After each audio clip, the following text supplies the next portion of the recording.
She tore the sleeve of her wedding dress herself, ripped it clean from the seam with both hands, and held her bare arm out in the candlelight before Nathaniel could look away. "There," she said, her voice stripped of everything gentle she had ever offered the world. "Now you know. Now you can leave like the rest of them." The scars ran from her wrist to her elbow, old heel. Each one a year of her life she had survived alone. Nathaniel didn't move. He didn't speak. He just looked at her like she was the bravest woman he had ever seen. If this story moves you, subscribe to this channel and follow Margaret's journey all the way to the end, and drop a comment telling me what city you're watching from. I want to see exactly how far this story travels. Now let's go back to the beginning, because to understand that moment, you have to understand everything Margaret Ellis endured to get there. Virginia, summer 1818. The morning of her wedding, Margaret Ellis stood alone in the small dressing room off the back of the Hawthorne Ridge Chapel and told herself the same thing she had told herself every morning for the past 11 years. Keep the sleeves down, keep smiling. Don't let anyone get close enough to see. She had practiced it so long, it didn't even feel like a lie anymore. It felt like breathing. Something the body did without asking permission, without requiring thought, without stopping to consider whether it was still worth the effort. The ivory dress had been her mother's, let out twice at the seams by a seamstress who never asked why a woman Margaret's size needed something sewn for someone smaller, just measured in silence and handed the garment back without comment. That seamstress was the kindest person Margaret had spoken to in 3 months. She smoothed the fabric over her hips and checked the sleeves. Long, buttoned at the wrist, exactly as she needed them. Outside the door, she could hear the shuffle of guests finding their seats. Voices she recognized, some she didn't. All of them gathered to witness a marriage that had been arranged in 6 letters exchanged over 4 weeks between a Virginia landowner who needed a household managed and a family who needed their daughter placed somewhere safe before the last of their money ran out. Romantic. That was what her younger cousin Clara had called it. "It's romantic, Maggie," Clara had said, pulling at Margaret's hand with the easy enthusiasm of someone who had never been told her body was the reason nobody wanted her. "A man of his standing choosing you," Margaret had smiled. She had said nothing, because she knew the truth of it, and the truth was not romantic. The truth was practical. Nathaniel Whitmore had not chosen her. He had accepted her. There was a distance between those two things wide enough to swallow a person whole, and Margaret had been falling through that distance her entire life. She was 27 years old. Plus size, soft-faced, with dark hair she kept pinned tight because she had been told more than once that letting it loose made her look and hear the exact words varied depending on who was speaking improper, or wild, or simply too much. Too much. That was the phrase that followed her most persistently. Too much body, too much feeling, too much of everything a well-bred Virginia woman was supposed to keep contained and quiet and presentable. She had tried, God knew she had tried, to be less. Less loud when she laughed. Less eager when she spoke about the things she loved, the farm records, the crop rotations, the way a household could run itself like clockwork if you just understood which gears connected to which. Less visible in a room full of people who kept looking at her like her presence required some kind of apology. She had worn long sleeves every day for 11 years. She had buttoned them to the wrist regardless of the heat. She had answered every question about her clothing with a polite deflection and a change of subject. Because what was beneath those sleeves was hers, the only thing in her life that had ever been entirely, completely, unreachably hers. The evidence of what she had survived, the map of years that had tried to destroy her and failed, though sometimes barely. The door knocked twice. "Miss Ellis?" a young girl's voice. One of the household servants brought along to assist the bridal preparations. "They're ready for you." "One moment," Margaret said. She looked at herself in the small mirror propped against the wall. She thought about what her mother used to say, before the illness took her, before everything unraveled. "Margaret, you have a face that tells the truth whether you want it to or not." She straightened her spine. She buttoned the left cuff one more time, even though it was already fastened. "All right," she said quietly to the woman in the mirror. Not to encourage her, just to acknowledge her. "Let's get this done." Nathaniel Whitmore was already at the altar when she walked in. She had met him twice before today. Once at the initial meeting arranged by her uncle, where Nathaniel had sat across a drawing room table and looked at her with the careful, assessing expression of a man who was deciding whether a piece of land was worth the price being asked. Once at a brief second visit 3 weeks later, where he had handed her a ledger and asked her to look over a discrepancy in the quarterly accounts, and Margaret had found the error in under 4 minutes. And something had shifted very slightly in his expression, not warmth, exactly, but the particular acknowledgement of competence that a practical man could not entirely suppress. He was tall, lean in the way of a man who worked hard and ate simply. Dark-haired with threads of silver beginning at his temples that made him look less like a romantic lead and more like a man who had lived through things and come out the other side quieter for it. His face in repose was stern, just closed. He looked at her when she came down the aisle. Not the way some men looked at her, the quick inventory. Up and down, the slight recalibration of expression when the inventory didn't produce the results they expected. He just looked at her, steadily, the way a man looks when he's made a decision and has no intention of second-guessing it. Margaret met his eyes. She kept walking. The ceremony was brief. The minister spoke words that Margaret had memorized from the prayer book and tried to feel something during, without much success. Nathaniel repeated his vows in a clear, even voice. Margaret repeated hers in a voice she was proud of for not shaking. He placed the ring on her finger. His hand was warm. Calloused. He held her hand for exactly as long as the ceremony required and not a second longer.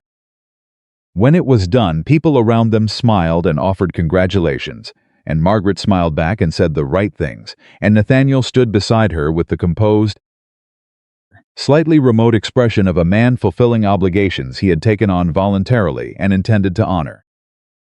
The reception was held in the main house. Long tables. Good food.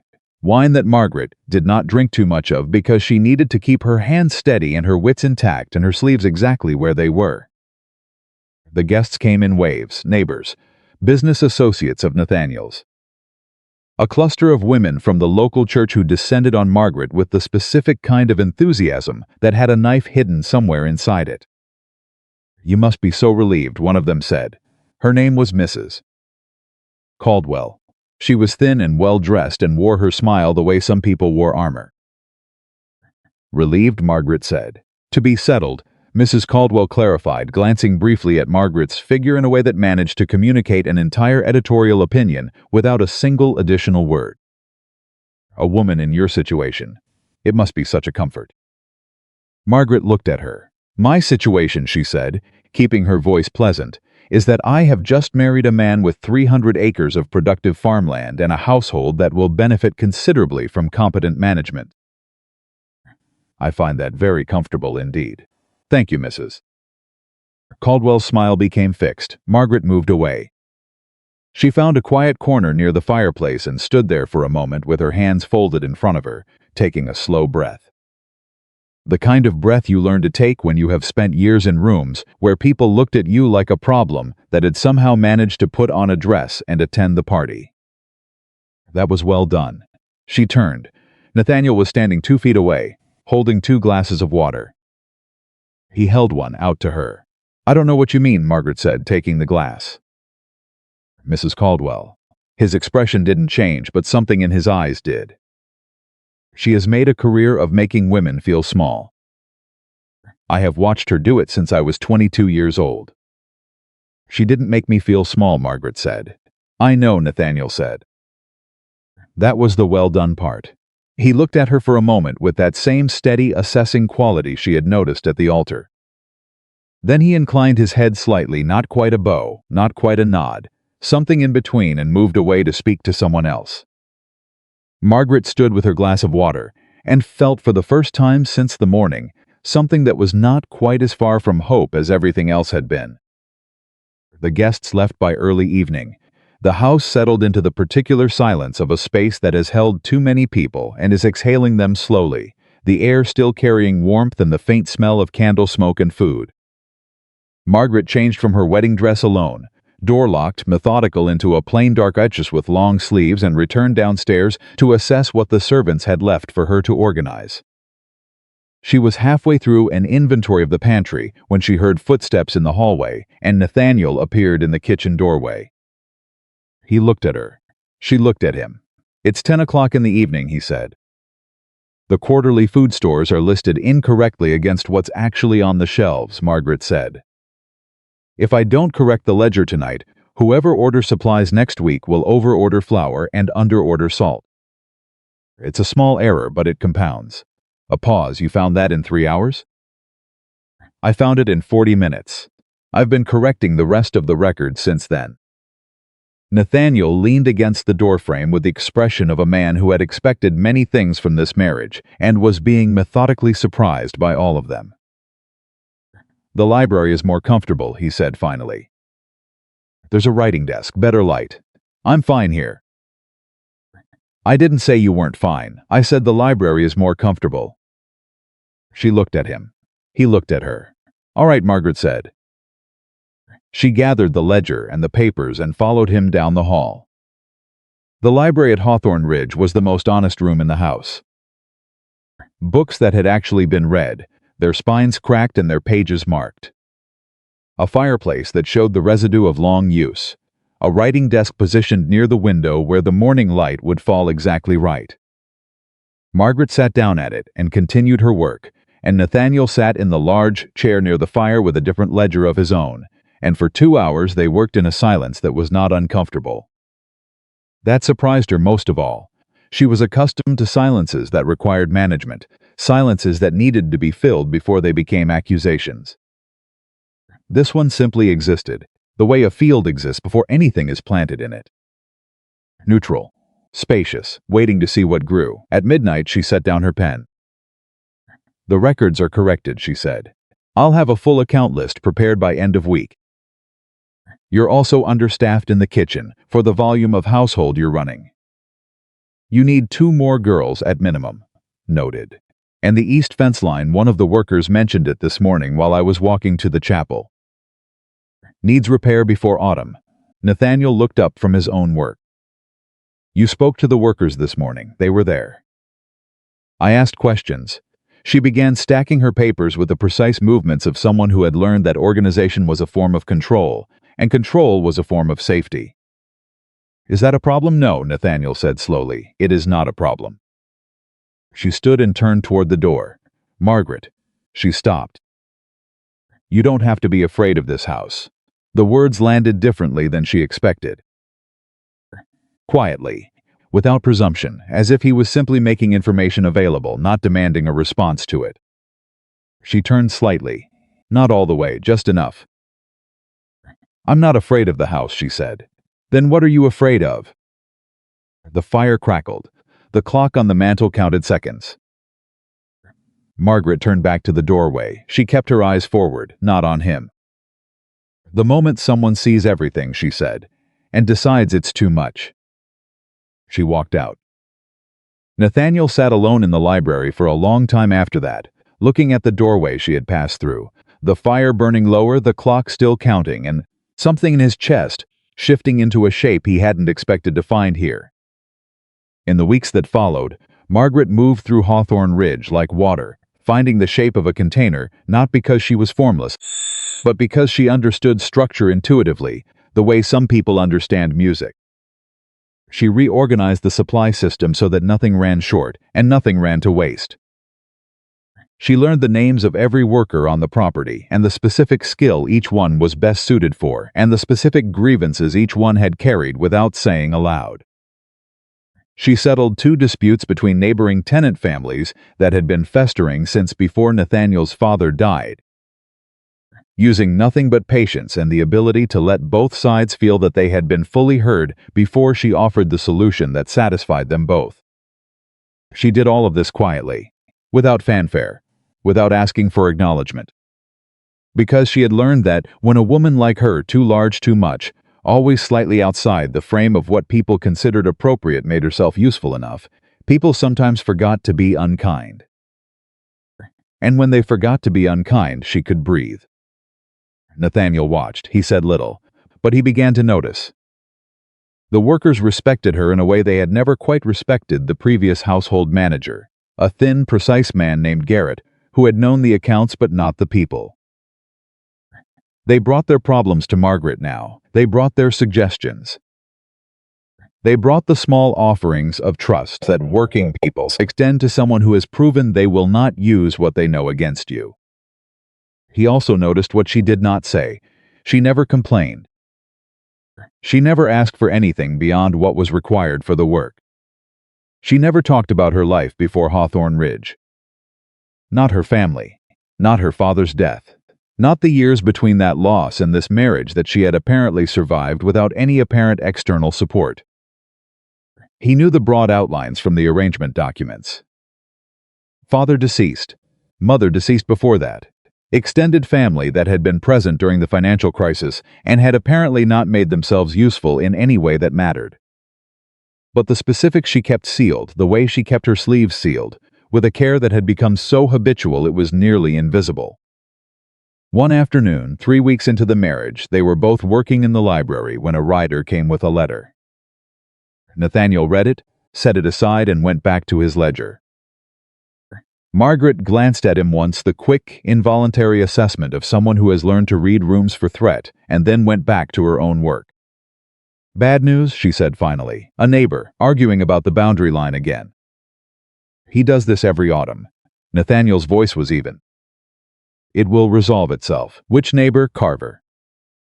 "The one with the 300 yards of disputed creek access on the eastern edge." "Yes." Margaret set down her pen. "His argument is probably about the ford crossing. If you give him documented rights to use it through winter in exchange for his agreement on the boundary marker, he'll stop pushing. He doesn't actually want the land. He wants the water access for his cattle." Nathaniel looked at her. "How do you know that?" "His youngest boy told me," Margaret said simply. "Last Tuesday. I asked him how his father's herd was managing the dry spell, and he mentioned the ford." Nathaniel set down his own pen. He looked at her for a long moment with the expression of a man who was revising something. "You spoke to the Carver boy. He was fixing a fence post near the north field." "I was walking. We spoke." She picked up her pen again. "Is that a problem? You keep asking me that. People keep looking at me like it should be." The room was quiet. "Write up the terms for the water access agreement," Nathaniel said. "I'll send it to Carver by end of week." Margaret nodded. She wrote. And she did not say what she was thinking, which was that this was the second time in 3 weeks that he had taken her assessment of a situation and acted on it without requiring her to justify herself first. Without making her prove that she had the right to an opinion. Without looking at her body and deciding that whatever was inside it probably didn't warrant serious consideration. She was not accustomed to that. She did not know what to do with it. So she did what she always did with things she did not know what to do with. She filed it away carefully, somewhere private, and kept working. But that evening, for the first time in longer than she could clearly remember, she did not lock the library door when she settled in to read. She left it open 3 inches. Just that. Just enough to let the sound of the rest of the house in. And when Nathaniel passed in the hallway an hour later and saw the light still burning, he did not stop. He did not intrude. He simply slowed his step for a moment, barely perceptible, a man noticing without demanding to be noticed, and walked on. Margaret heard his footsteps slow. She did not look up from her book. But her shoulders came down very slightly, from the place near her ears where she had been holding them for 11 years. 3 inches was not nothing. 3 inches was the first thing that had felt like progress in a very long time. And somewhere beneath the long sleeves and the careful smile and the armor of absolute competence she had built around herself like a second skin, Margaret Ellis Whitmore began, for the first time, to wonder whether a life could actually hold more than survival. She was not sure yet. She was not even sure the wondering was safe. But she let it stay. Just for tonight, she let it stay. 3 inches of open door turned into something neither of them had a name for yet. It didn't happen all at once. Nothing real ever does. It happened the way trust always happens between two people who have both been disappointed enough times to stop expecting it slowly, sideways, almost accidentally. In the spaces between practical conversations about fence lines and flower inventories, and the names of tenant farmers who needed their grievances heard before winter came. Margaret had been at Hawthorne Ridge for exactly 31 days when the first real test arrived. It came in the form of a carriage rolling up the main drive on a Tuesday morning, carrying a woman named Helena Ashworth, and the specific kind of destruction that arrives dressed in good clothes and a warm smile. Margaret was in the kitchen, reviewing the week's supply list, when she heard the carriage wheels. She did not go to the window immediately. She finished the line she was writing, capped her ink, and then walked to the front of the house with the composed expression she had been wearing in public since she was 16 years old. Helena Ashworth was 45, thin-waisted, and possessed of the particular social confidence that comes from never once having been told that your presence required justification. She had been a close family friend of the Whitmore household for 20 years. She had attended the wedding. She had smiled at Margaret across the church with a warmth that Margaret had identified immediately as the social variety, the kind that is performed for witnesses and means nothing when the witnesses leave. "My dear," Helena said, sweeping into the front hall and looking at Margaret the way a woman looks at a piece of furniture that has been placed in a room where it doesn't quite belong. "How are you settling in?" "Very well, thank you," Margaret said. "Can I offer you tea?" "That would be lovely." Helena was already moving past her into the sitting room with the ease of someone who considers another person's home an extension of her own. "You know, I half expected things to be in some disarray. New marriages always are. But I suppose," she paused, looking around, "you've been busy." "I have. Nathaniel always did need someone to manage the domestic side." Helena settled into the chair, near the window, the best chair, positioned to see everything, and folded her hands in her lap. "He's such a capable man in every other regard. It's a shame he had to wait so long for," well, she smiled. "A solution." Margaret poured the tea herself. Her hands were completely steady. "A solution," she repeated, "to the household situation." Helena accepted the cup. "You know what I mean." "I know exactly what you mean," Margaret said pleasantly.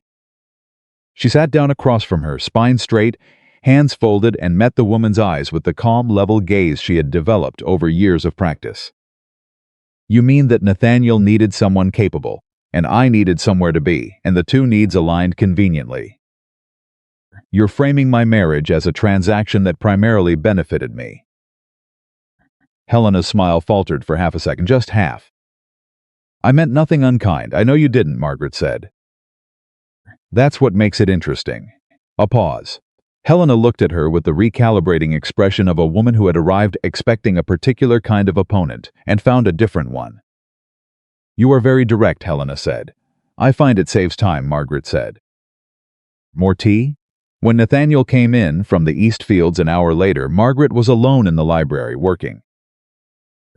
Helena's carriage was already gone. He stood in the doorway and looked at her. "Helena left early," he said. "She had other calls to make," Margaret said without looking up. "She never leaves early. She did today." Nathaniel came further into the room. He stood near the desk, looking down at her with the particular expression she was beginning to recognize, the one that meant he was assembling information and had not yet decided what to do with it. "What did she say to you?" "Nothing worth repeating." "Margaret," she set down her pen. She looked up at him. "She implied that this marriage was an act of charity on your part and a relief on mine." I told her I disagreed. She left. It was a perfectly civil conversation. "She implied." Nathaniel stopped. The line of his jaw shifted. "What exactly did she say?" "It doesn't matter. It matters to me." Why? The question came out more directly than she intended. She watched him absorb it. He pulled a chair from against the wall and sat down at the desk across from her, which he had never done before. Always. Before he had stayed at a remove in the larger chair, the appropriate distance, and he looked at her with an expression that had shed some of its careful composure. "Because you are my wife," he said, "and this is your house.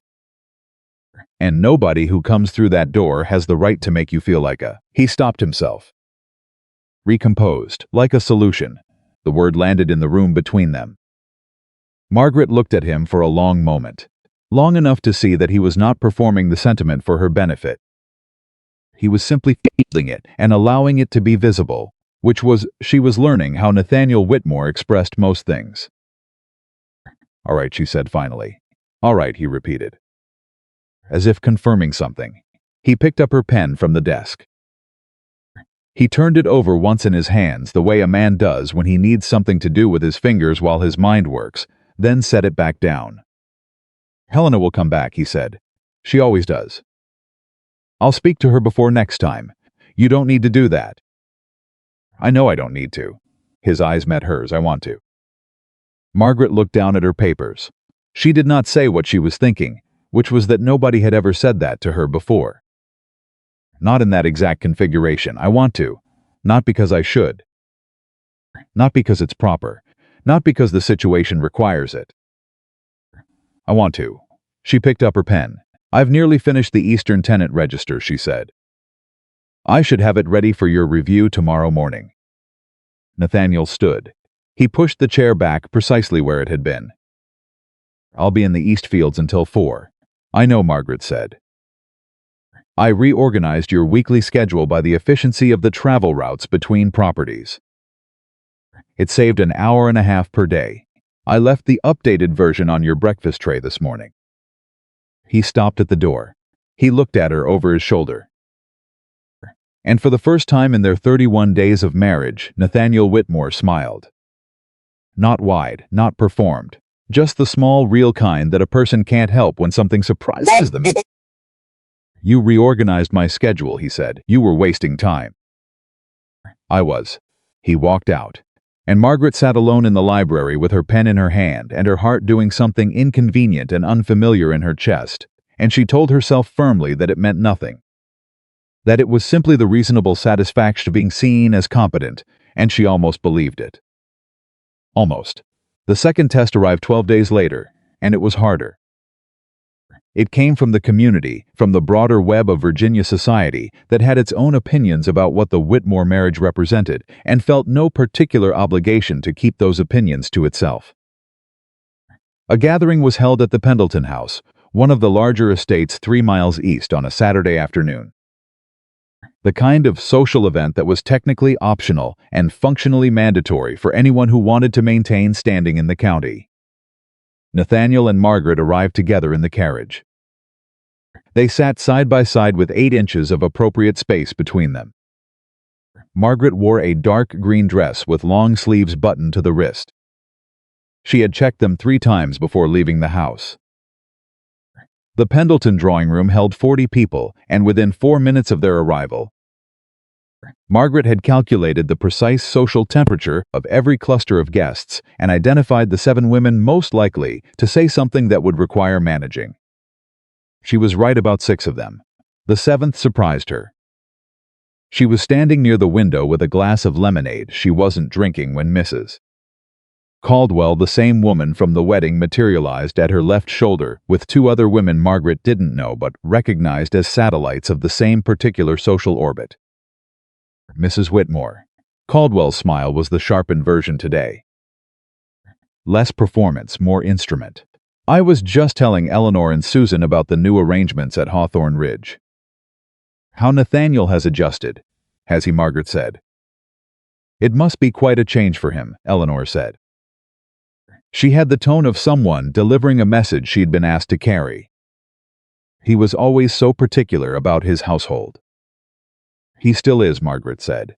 "That's why things run well." "Of course." Caldwell tilted her head. "And you find the work manageable?" Given well, the pause that followed was surgical. Everything, Margaret repeated.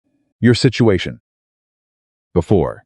I know the family faced difficulties after your father passed." "It must be reassuring. To have stability now." Margaret looked at her. She looked at Eleanor. She looked at Susan.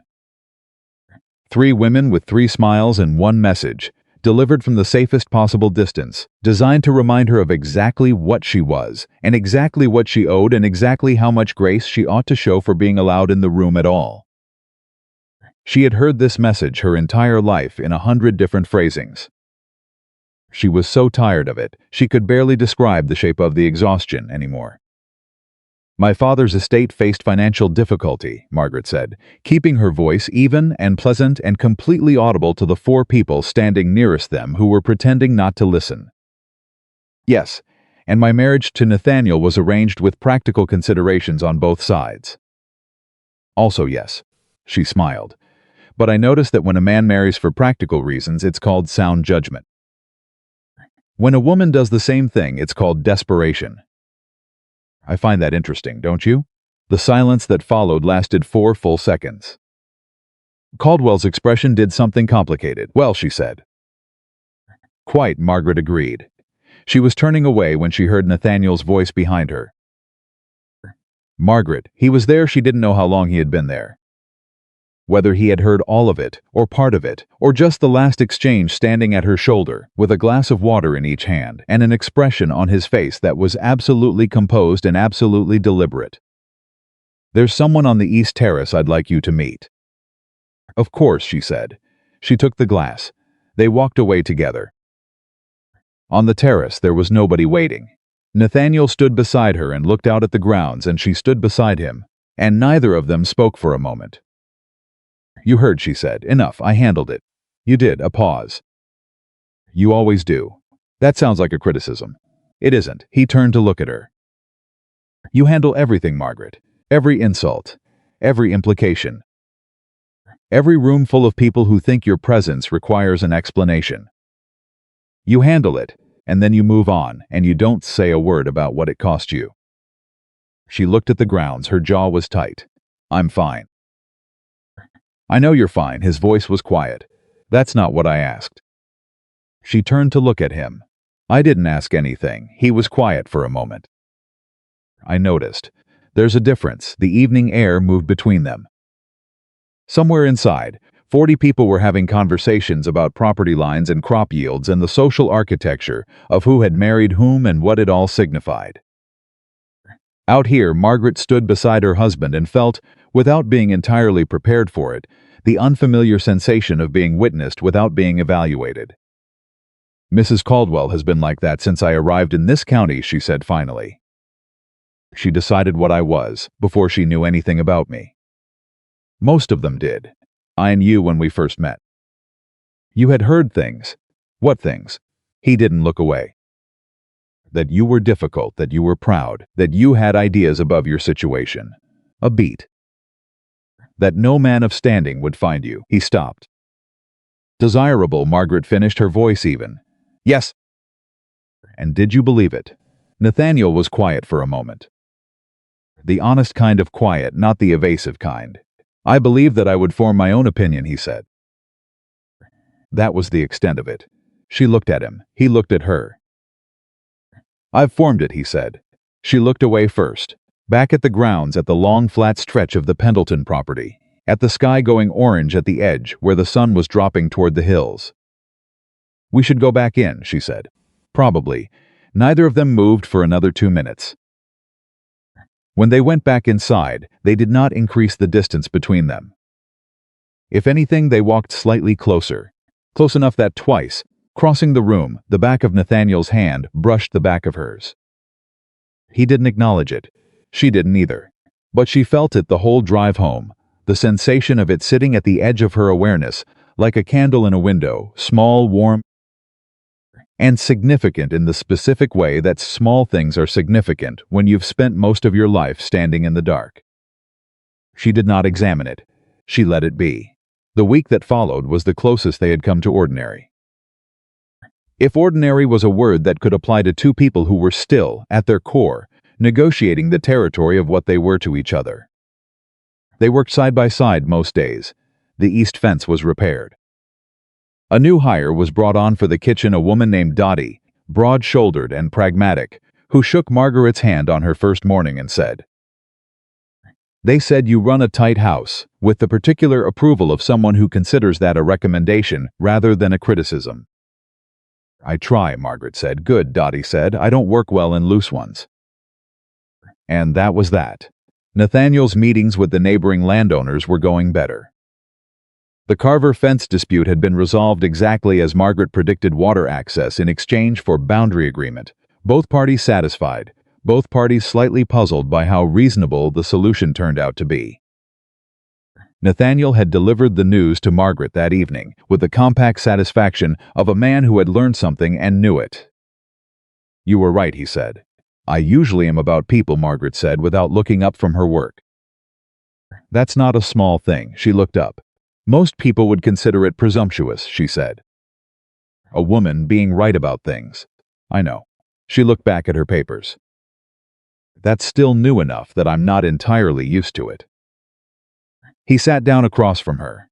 For a moment he said nothing, just watched her work with the expression she had come to associate with something he was deciding whether to say.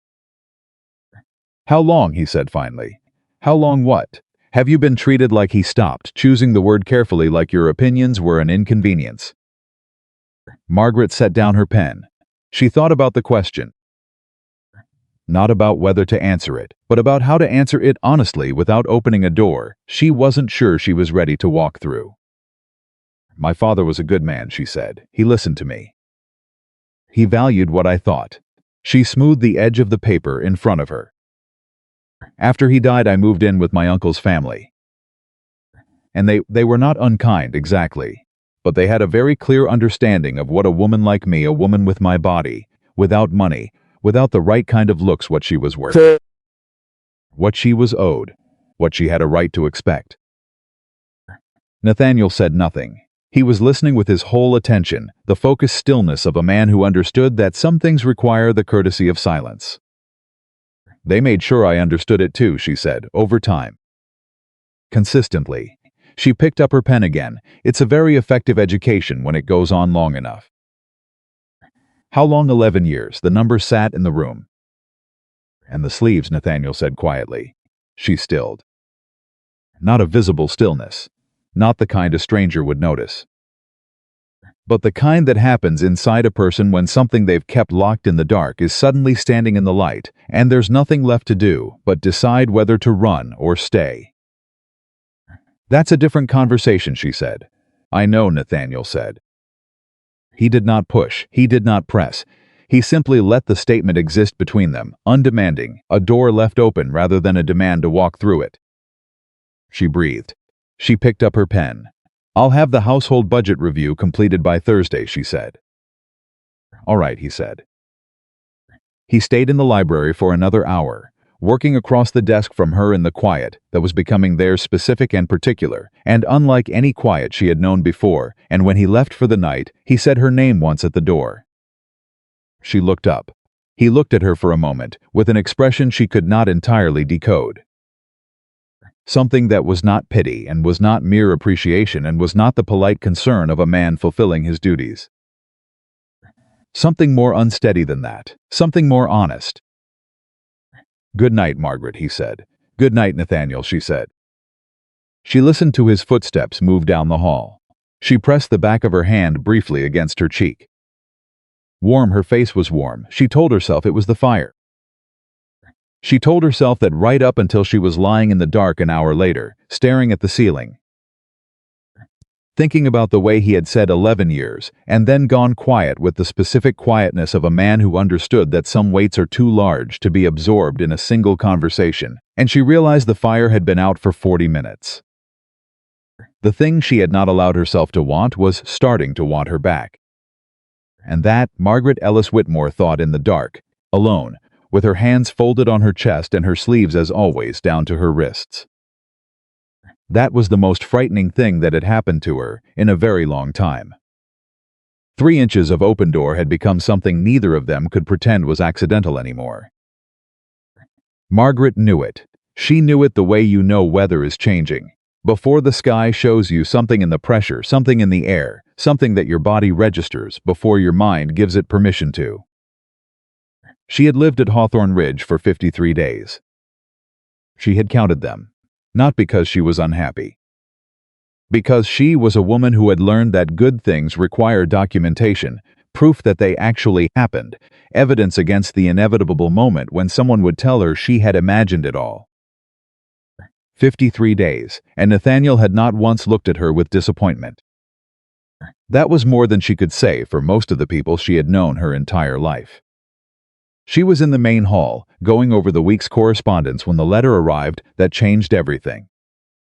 Not the letter itself, the letter was ordinary enough, a folded piece of paper with her uncle's handwriting on the outside, the same cramped, slightly slant script she had been reading since she was 16 years old and had moved into his house and begun the slow education in exactly what she was and was not worth. What changed everything was what she felt when she saw it. Her hands went cold. That was the first thing. Not fear, exactly. She had moved past fear of her uncle 2 years ago, had packed it away in the same careful internal storage where she kept everything that had tried to break her and hadn't quite managed it. What she felt was closer to revulsion, the particular nausea of having something from your worst years reach into your present and remind you that the past never stays where you put it. She set the letter on the desk without opening it. She went and found Nathaniel in the study. "I have a letter from my uncle," she said.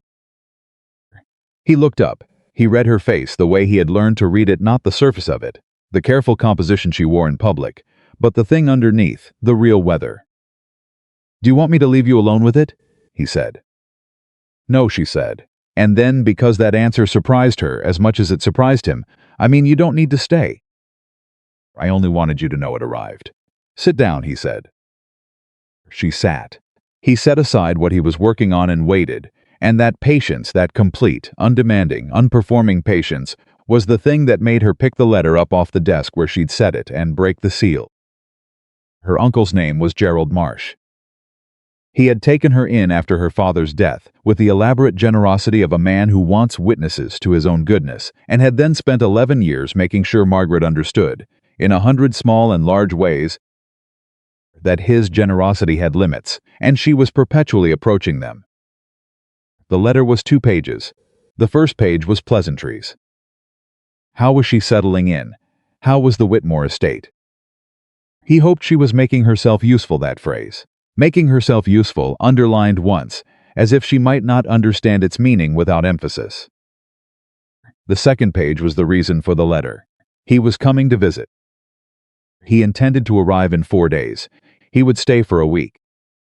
He wished to ensure that Margaret was, and here she read the words twice to make sure she was reading them correctly, conducting herself appropriately in her new position, and he hoped she had not given her husband any cause for difficulty. Cause for difficulty. She set the letter down. Her hands were still cold. "He's coming here," she said. Nathaniel had been watching her face the entire time she read. "A week." Nathaniel said nothing. He picked up the letter, which she had put down between them on the desk, and he read it. The whole thing, both pages. She watched his expression while he read, and saw the particular stillness settle into his jaw that she recognized as the external sign of something considerably less still happening behind it. He set the letter down. "Conduct herself appropriately," he said. "Yes, cause for difficulty." "Yes," he looked at her. "Has he always written to you like this?" "He has always spoken to me like this," she said. "The writing is actually an improvement. In writing, he has to think about the words before he uses them." Nathaniel looked at the letter again. Then he folded it precisely and set it aside. "I'll have his rooms prepared," he said. "Nathaniel." "This is your home," he said. His voice was even and quiet and left no space for argument. "You have the right to receive visitors in it, even ones you didn't invite." She looked at him. "You don't know what he's like." "I have a reasonable idea. You have the letter. The letter is the version of him he thinks will produce results." She pressed her fingertips against the edge of the desk. "He's very good at finding what a person needs and using it. He spent 11 years finding what I needed. He's thorough." "What did he find?" "For a moment. That I wanted to be believed," she said. "That I wanted someone to look at me and see something worth taking seriously. He used that. He would give me just enough of it, just enough acknowledgement, just enough, and then take it back when he wanted something. She stopped. "It's a very effective method. If you do it long enough, the person starts to believe the withdrawal is their own fault." The room was very quiet. "He's not going to do that here," Nathaniel said. "You can't prevent—" "I'm not going to prevent anything. His eyes met hers. I'm going to be present. There's a difference. Margaret looked at him for a long moment. She thought about the word present, about what it meant to have someone be present, not protective in the way that made you feel like you were being managed, not defensive in the way that announced to everyone watching that you needed defending. Just, "They're all right," she said. She picked up the letter and stood. She walked to the fireplace. She held the letter over the flame for a moment and let it catch, and then she dropped it in and watched it turn to ash. "He'll arrive Thursday," she said. "He prefers his eggs with the yolk broken. He does not drink coffee. He will comment on the decor of whatever room he's given and suggest improvements. He considers this helpful. I'll inform the kitchen," Nathaniel said. "And Nathaniel," she turned from the fire, "whatever he says to you about me, about our marriage, about what I was before I came here, I need you to know that he has a version of my story that he built himself. Brick by brick over 11 years. I know your story," Nathaniel said. She shook her head slightly. "You know the parts I've told you." "Those are the only parts that belong to me," he said simply. She looked at him. He picked up his pen. She walked back to her own work. But her heart was doing the inconvenient thing again, the warm and terrifying thing, and she pressed it down and kept going. Gerald Marsh arrived on a Thursday afternoon, and he was exactly what his letter had promised: a tall man in good clothes with the polished, reasonable manner of someone who has spent decades being the most reasonable person in every room he entered and considers that a virtue. He embraced Margaret in the front hall with the warmth of a man performing family affection for an audience, and stepped back to look at her with the particular assessment she had spent 11 years learning to receive without flinching. "You look well," he said, with just enough hesitation before well to plant doubt about whether well was the word he would have chosen without the social requirement. "Thank you," Margaret said. "You know Nathaniel." Gerald turned to Nathaniel and shook his hand with the expansive, slightly too firm grip of a man establishing territory. "Whitmore," he said. "Good to see you again under happier circumstances." "The circumstances have always been fine from where I'm standing," Nathaniel said pleasantly. Something flickered behind Gerald's eyes. He processed this, filed it, moved on. "Wonderful place," he said, looking around the front hall. "Margaret keeping things in order." "Margaret runs this household," Nathaniel said.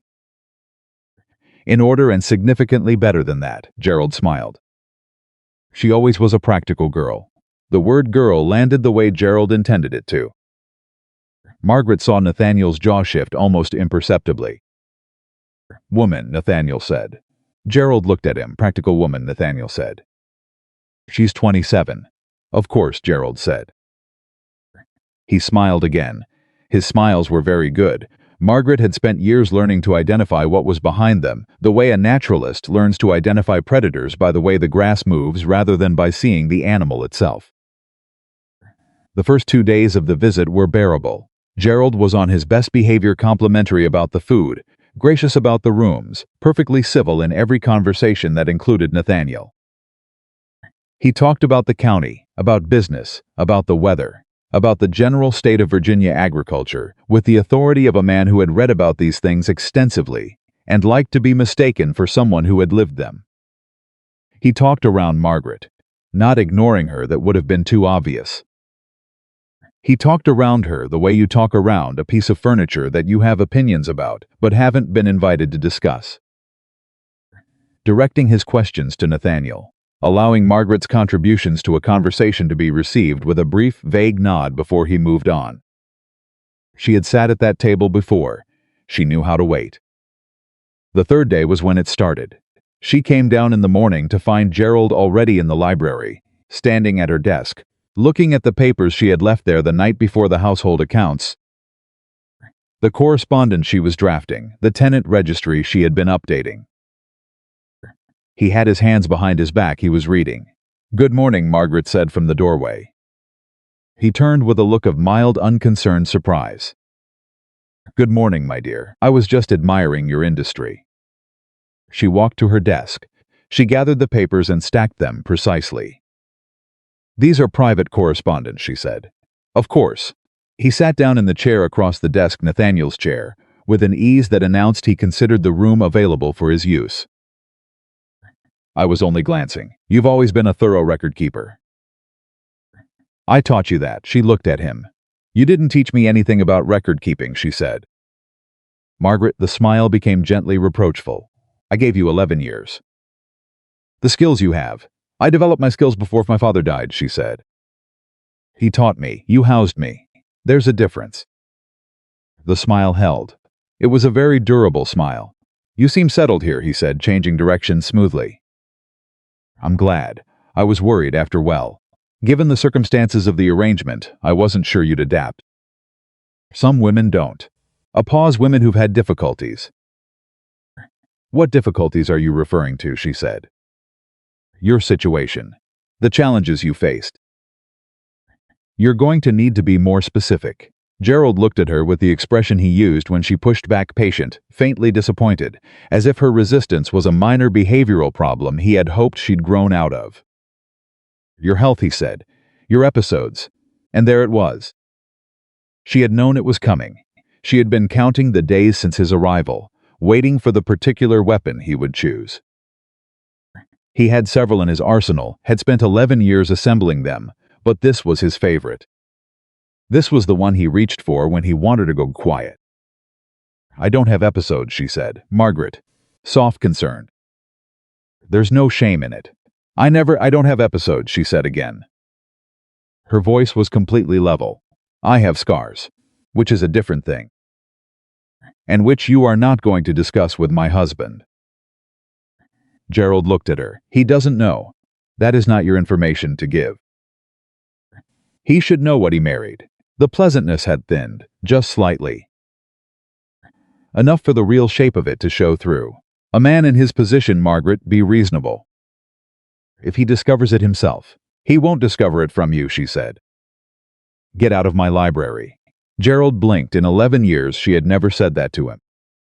She had redirected. She had deflected. She had managed and contained and accommodated. She had never, in 11 years, looked him in the face and told him to get out. He stood slowly. Yes, she said. Get out of my library. He left. Margaret stood at her desk for a full minute after the door closed. Her hands were pressed flat on the surface of the desk. She was breathing with the deliberate care of someone managing something very large in a very small space. Then she heard the outer door, the one at the end of the hall, and she knew from the particular quality of the footsteps that it was Nathaniel coming in from the morning fields. She did not go to him. She stayed where she was. But that night at dinner, Gerald Marsh was gracious and pleasant and told 2 anecdotes about the county and complimented the food. And Nathaniel sat at the head of the table and listened and responded and watched Margaret across from him with that steady reading expression.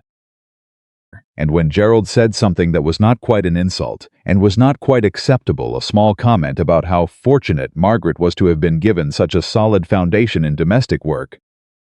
Given her situation, Nathaniel set down his fork and looked at his guest with the particular calm of a man who has decided something. Her situation, Nathaniel said. What situation is that? Gerald smiled. I know what you meant. Nathaniel picked up his fork again. I want you to explain it. The table was quiet. Gerald looked at Nathaniel. He looked at Margaret. He recalibrated. I only meant that Margaret came to you without the advantages other young women have, Gerald said smoothly. I'm grateful you've given her a place to thrive. She doesn't thrive because I gave her a place, Nathaniel said. He looked at Gerald with the flat, direct gaze of a man who has no interest in the performance of civility when honesty is available. She thrives because she's exceptional.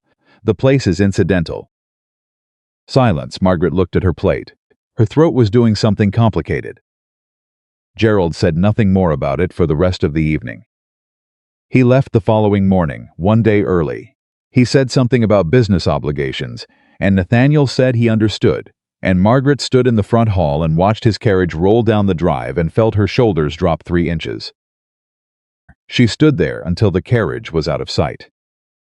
Nathaniel came to stand beside her. All right, he said. Yes, she said, a pause. He said something to you in the library yesterday morning, Nathaniel said. She looked at him sharply. I was in the hallway. I didn't intend. I heard enough. She turned back to the drive. Empty now. Just the road and the morning light. What he called episode, she said carefully. It isn't what he made it sound like. I know. You don't know. You don't know what it is. No, Nathaniel said, you're right. I don't. He was quiet for a moment. I only know that whatever it is, it doesn't change what I see when I look at you. She turned to look at him. He looked back. You don't have to tell me, he said. Not now. Not ever, if you don't want to. I'm not asking. I'm just... He paused, choosing the word. Here, present. There it was again, that word. She looked at him and felt something shift in the deepest, most defended part of herself, the part that had been braced for impact since she was 16 years old. The part that had been waiting for the moment when the person standing in front of her finally saw enough to turn away. Nathaniel was still there. He was always still there. The storm is going to break tonight, she said. Her voice was not entirely steady. It is, he agreed. I don't sleep well in storms. He looked at her. Then we'll both stay up, he said. She nodded. She walked back inside. He followed. And the thing she had been keeping locked in the dark, the thing with the scars and the long sleeves and the 11 years of practiced silence, pressed against its containment with a force she was no longer entirely sure she could manage. The storm came that night, exactly as she'd predicted. And it was not the thunder that broke her. It was the way he said her name. They were in the library, where else, working in the familiar quiet, the fire burning, the rain loud against the glass, when lightning struck somewhere close. Close enough that the whole house shook. Margaret's arm swept across the desk. The inkwell went over. She grabbed for it, and her sleeve, the right one, the one she was less careful about in moments of pure reaction, pulled back as she reached, and the candlelight caught the inside of her forearm. And Nathaniel was already leaning forward to steady the inkwell, and he stopped. He saw. Not one scar, a map of years. A record of everything her body had been used to prove about her unworthiness, her difficulty, her excessive, inconvenient, undesirable existence, written on her own skin in marks that had healed but had not disappeared. Margaret straightened. She pulled the sleeve back down. She reached for her pen. Her hand was shaking. Margaret, Nathaniel said. Not the usual measured delivery, not the composed, careful voice she had come to rely on. Just her name. With everything else stripped out, she pressed her lips together. I'm fine, she said. Margaret. It was a long time ago. I know. It doesn't... His voice was quiet. Not loud. Not commanding. Just stopping her. Please, just stop for a moment. She stopped. She looked at her hands on the desk. How long ago, he said. The last one was 4 years ago. She kept her eyes down. Before my father died, it was less after. When I was with them. It was stopped. Her jaw was tight. It was the only thing I could control. The fire crackled. The rain hit the window. Margaret, he said, and this time when he said her name it cracked her open, not because of what was in his voice, but because of what wasn't. There was no disgust. There was no withdrawal. There was no careful reconfiguration of expression as he updated his assessment of what she was and what she was worth. There was only a man saying her name with something so raw in it that she couldn't look at him. I'm sorry, she whispered. Don't. His voice broke barely on that one word. Don't you apologize for that. Don't you dare. She looked up. Nathaniel Whitmore, who she had seen compose through board disputes and social cruelties and a week of marsh at his dinner table, was looking at her with an expression that had nothing composed left in it at all. His eyes were bright. His jaw was working. He looked at her like she was something precious that had been badly, unforgivably mishandled, and he was only now understanding the full scope of it. You have been apologizing for existing since you were 16 years old, he said. His voice was not entirely steady, and I need you to hear me say this clearly. Whatever they told you, whatever they made you believe, they were wrong. She couldn't speak. You are not too much, he said. You are not a burden. You are not something a man has to accept as a compromise. He leaned forward slightly, elbows on the desk, his eyes holding hers. I have watched you run this household. I have watched you handle every cruelty this county could throw at you without losing a single piece of yourself.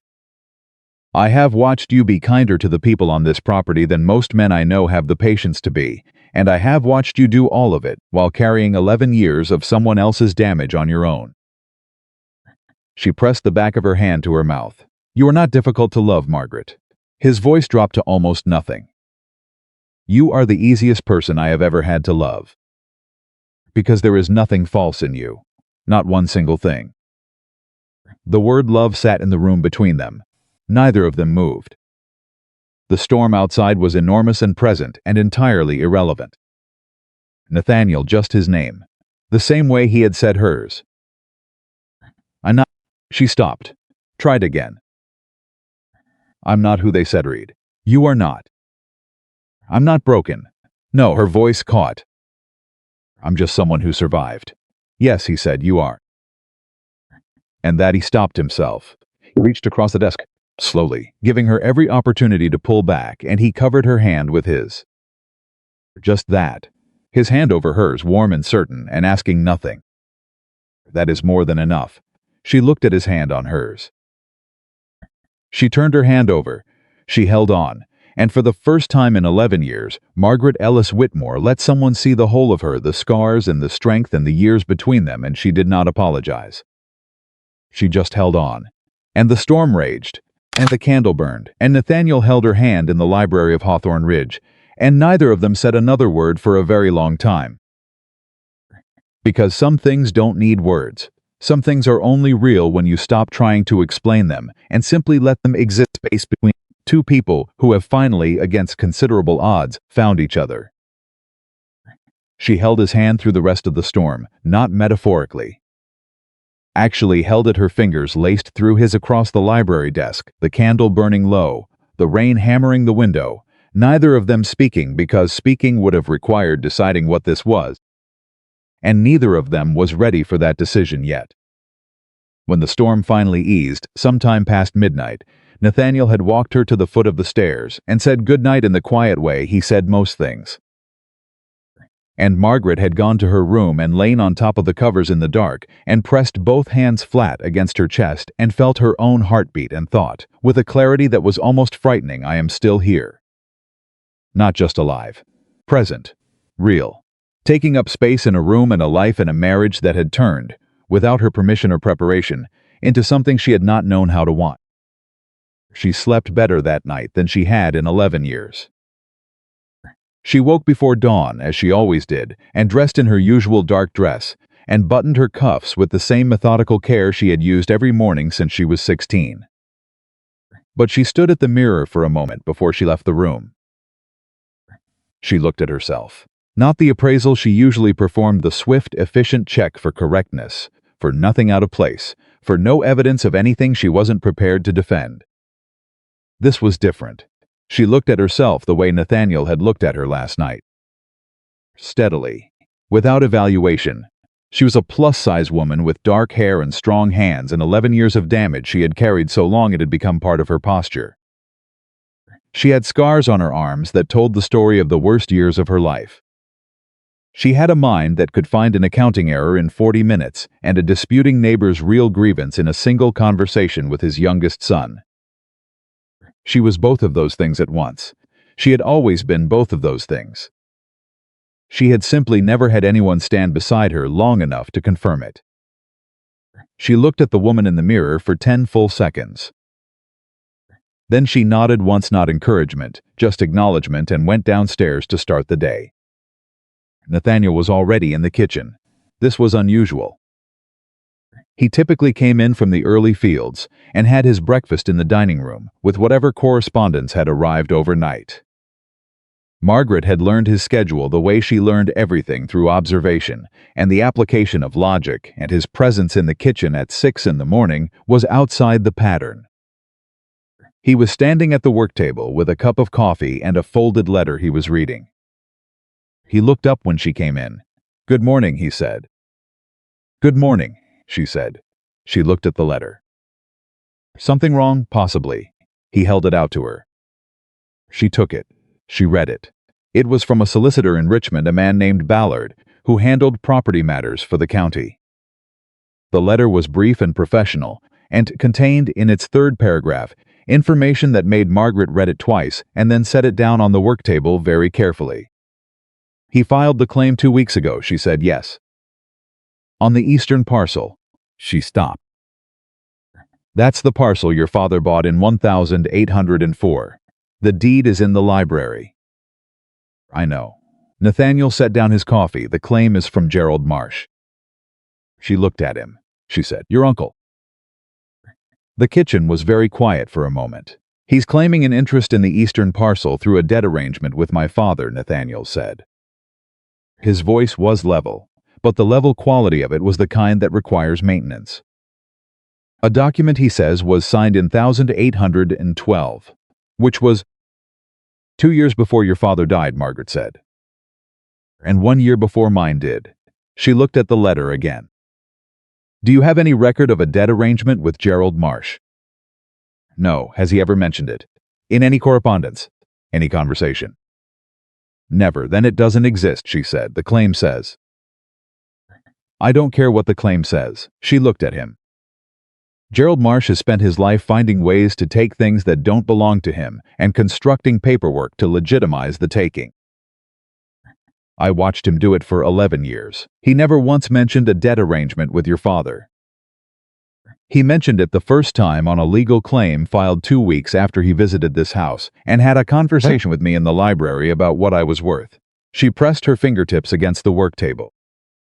"This is not a property dispute, Nathaniel. This is a message." Nathaniel looked at her. "A message about what?" "About what happens to women who tell him to get out of their library."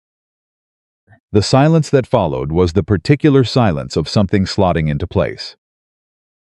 "He's trying to take the land," Nathaniel said, slowly, working through it.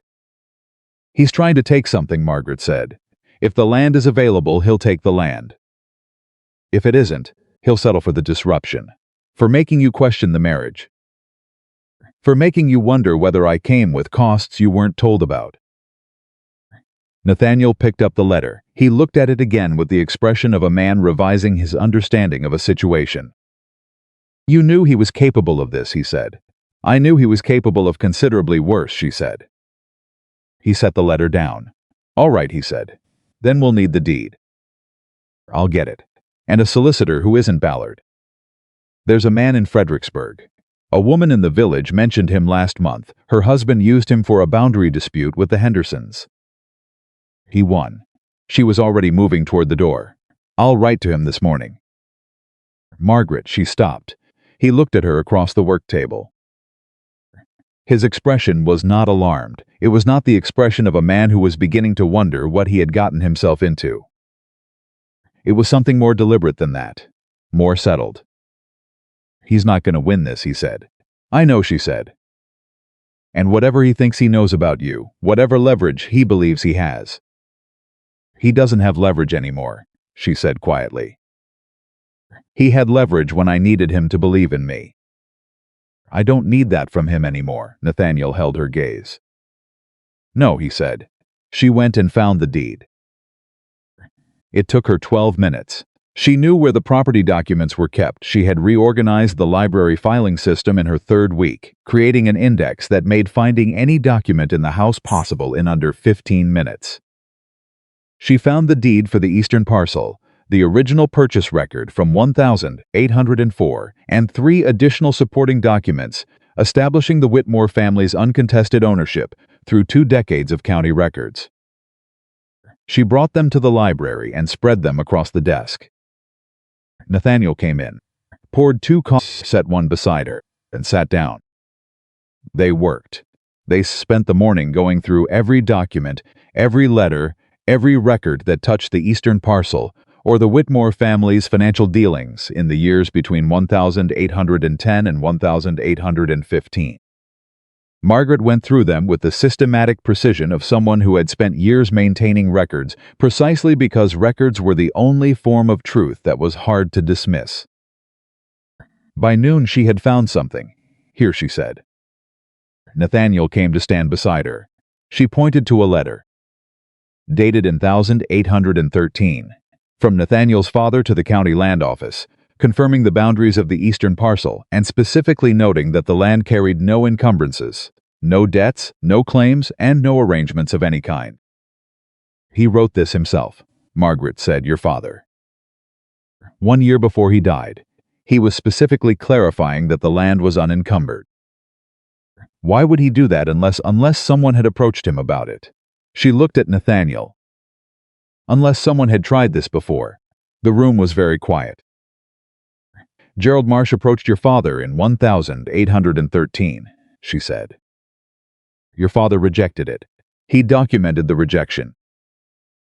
And Gerald has been sitting on that grievance for 15 years, waiting for a moment to try again.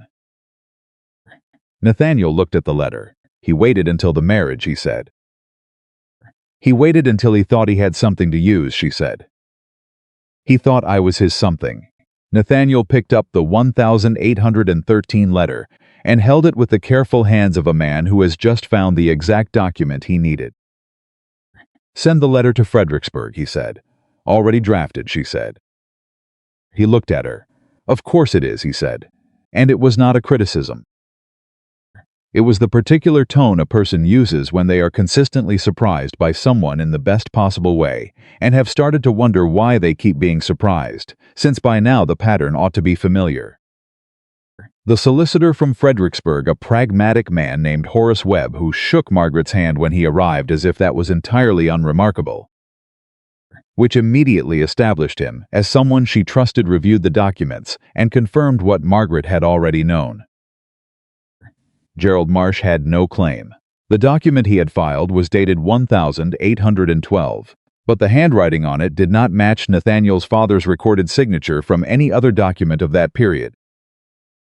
And the notarization was from a county office that had been reorganized in 1811 and no longer existed in the form the document claimed.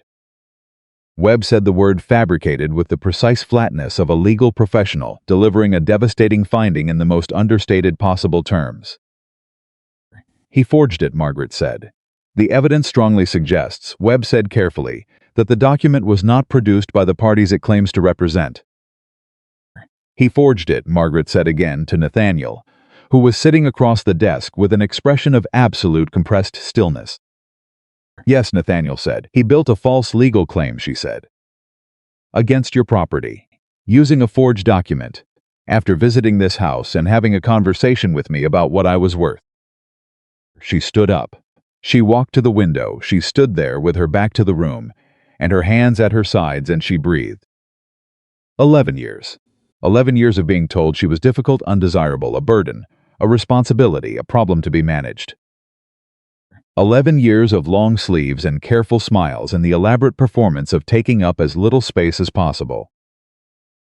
11 years of a man who had known the entire time exactly what she was and had used it to keep her small.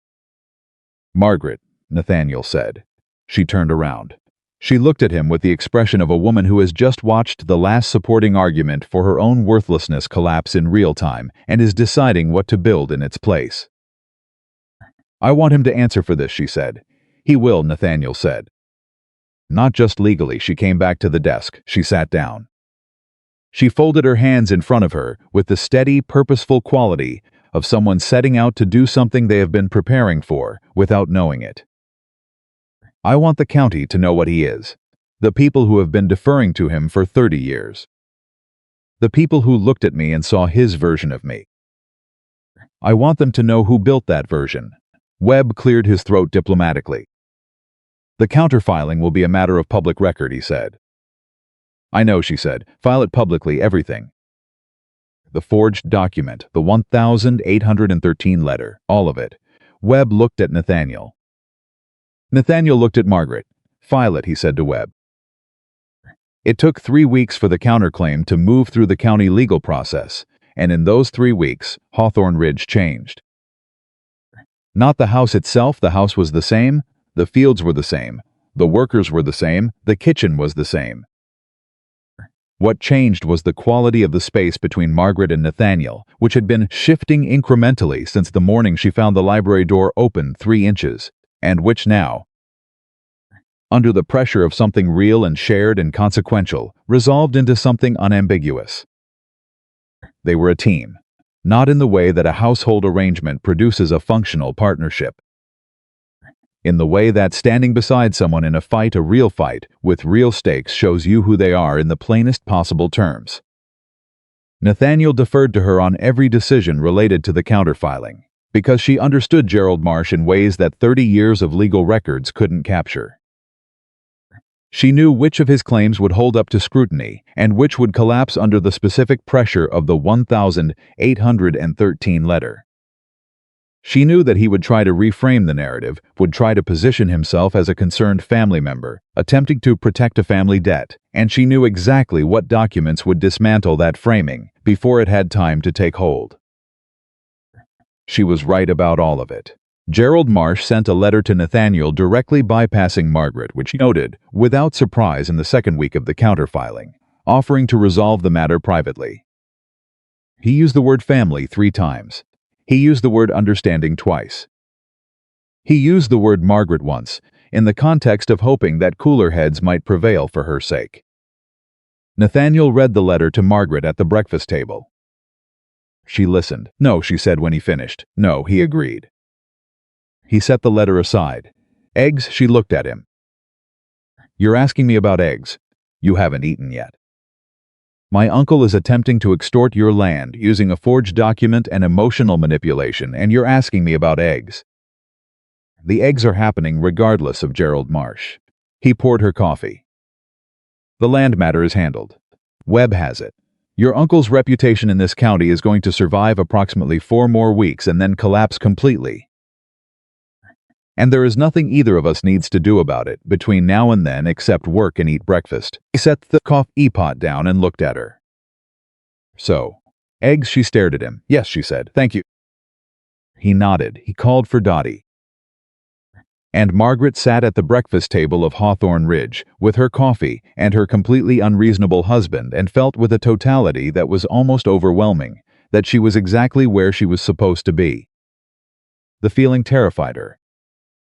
She had spent so many years being wrong about safety, had trusted it too easily in the early days with her uncle, before she understood that his brand of safety came with conditions attached, that she had developed a reflex against it. A habit of cataloging the ways a good thing could become bad. Preparing for the withdrawal, for the revision of terms, for the moment when the warmth was taken back and she was reminded that it had always been provisional. She was doing it now. Even sitting across from Nathaniel, even with everything that had happened between them, she felt the old reflex working at the edges. She was aware of it. That was new. Before Hawthorne Ridge, she hadn't been able to name it.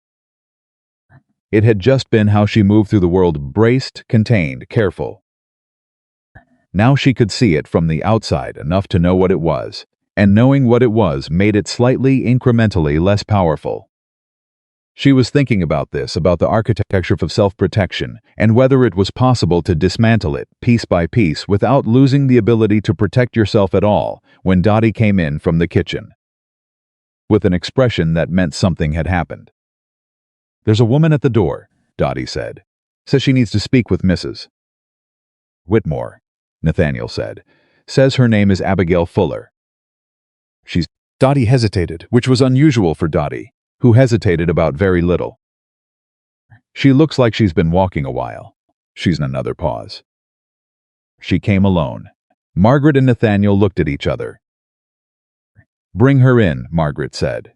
Abigail Fuller was 32 years old and had the look of someone who had been pretty once and had spent the last several years being too exhausted to maintain it. She was thin in the way that suggests inadequate food rather than fashion, and she held her hands in front of her with the particular posture folded, tight, controlled that Margaret recognized immediately from the inside. She brought her into the sitting room. Nathaniel stayed in the doorway, visible but distant, giving Margaret the space to lead this, without his presence making it formal. "Sit down," Margaret said. "Have you eaten today?" Abigail shook her head. "Dottie," Margaret said to the woman who was already moving. She waited while food was brought. She let Abigail eat. She did not fill the silence with questions or small talk, or any of the socially required noises that would have been about Margaret's comfort rather than Abigail's. When Abigail had eaten enough to have color back in her face, she looked at Margaret with the specific desperation of a person who has walked a long way to deliver something difficult and is only now wondering whether the delivery was wise. "I heard what's happening," Abigail said, "with Gerald Marsh." The claim. Margaret kept her expression neutral. "Go on." "He did to my family." The words came out fast, like she'd been holding them so long the pressure had built up behind them. "My husband, my late husband, he had a parcel on the western county boundary. Small 40 acres. Gerald Marsh came to him in 1815 with a document claiming a deed arrangement, and she stopped. "My husband didn't have the resources to fight it. He didn't know anyone who could help. And Gerald," she pressed her hands together. "Gerald took the 40 acres. We moved into my sister's house. My husband died 6 months later." Her voice dropped. "I believe the stress of it, Mrs. Fuller," Margaret said quietly. Abigail looked at her. "Do you have documentation?" Margaret said. "Anything from the original transaction? Any letter, any records from 1815? Abigail reached into her coat and pulled out a folded packet of papers. "I kept everything," she said. "My husband said I was foolish to keep it. He said there was nothing to be done." She held the papers out. "But I kept it." Margaret took the papers. She opened them carefully, the way you handle something that has been held a long time and might come apart. She read the first page. Then she looked up at Nathaniel. He came forward. She held out the papers. He read. The room was very quiet. "The notarization," he said. "Same county office," she said. "Same notary." She looked at Abigail. "The same forged document." Abigail's eyes filled. "He did it more than once." "He did it more than once," Margaret confirmed. She set the papers down on the table between them. Gerald Marsh had not simply developed a grievance against Nathaniel Whitmore's property and constructed a document to pursue it. He had built a method. He had refined a system. He had identified families without the resources or connections to fight him, families with small properties, with limited legal knowledge, with no one in their corner who understood that the documents were fraudulent and could prove it, and he had taken from them. He had been doing it for years. He had been doing it, in all probability, during the same years that he had housed Margaret and told her daily what she was worth. And the coincidence of that, the fact that he had been stealing from vulnerable people with one hand and using the other to ensure that the vulnerable person living in his house understood her place, was not a coincidence at all. It was the same impulse, the same mechanism. Find the person who can't fight back. Take what you want. Document it afterward. How many others? Nathaniel said to Abigail. Do you know of other families? Abigail looked at her hands. I know of 3. There may be more. It was not people didn't talk about it. It was shameful. To have lost something. To have been taken from. She looked at Margaret. I didn't know what to do, and then I heard about what you were doing. About the counterfiling. She stopped. I thought maybe you were someone who would know what to do.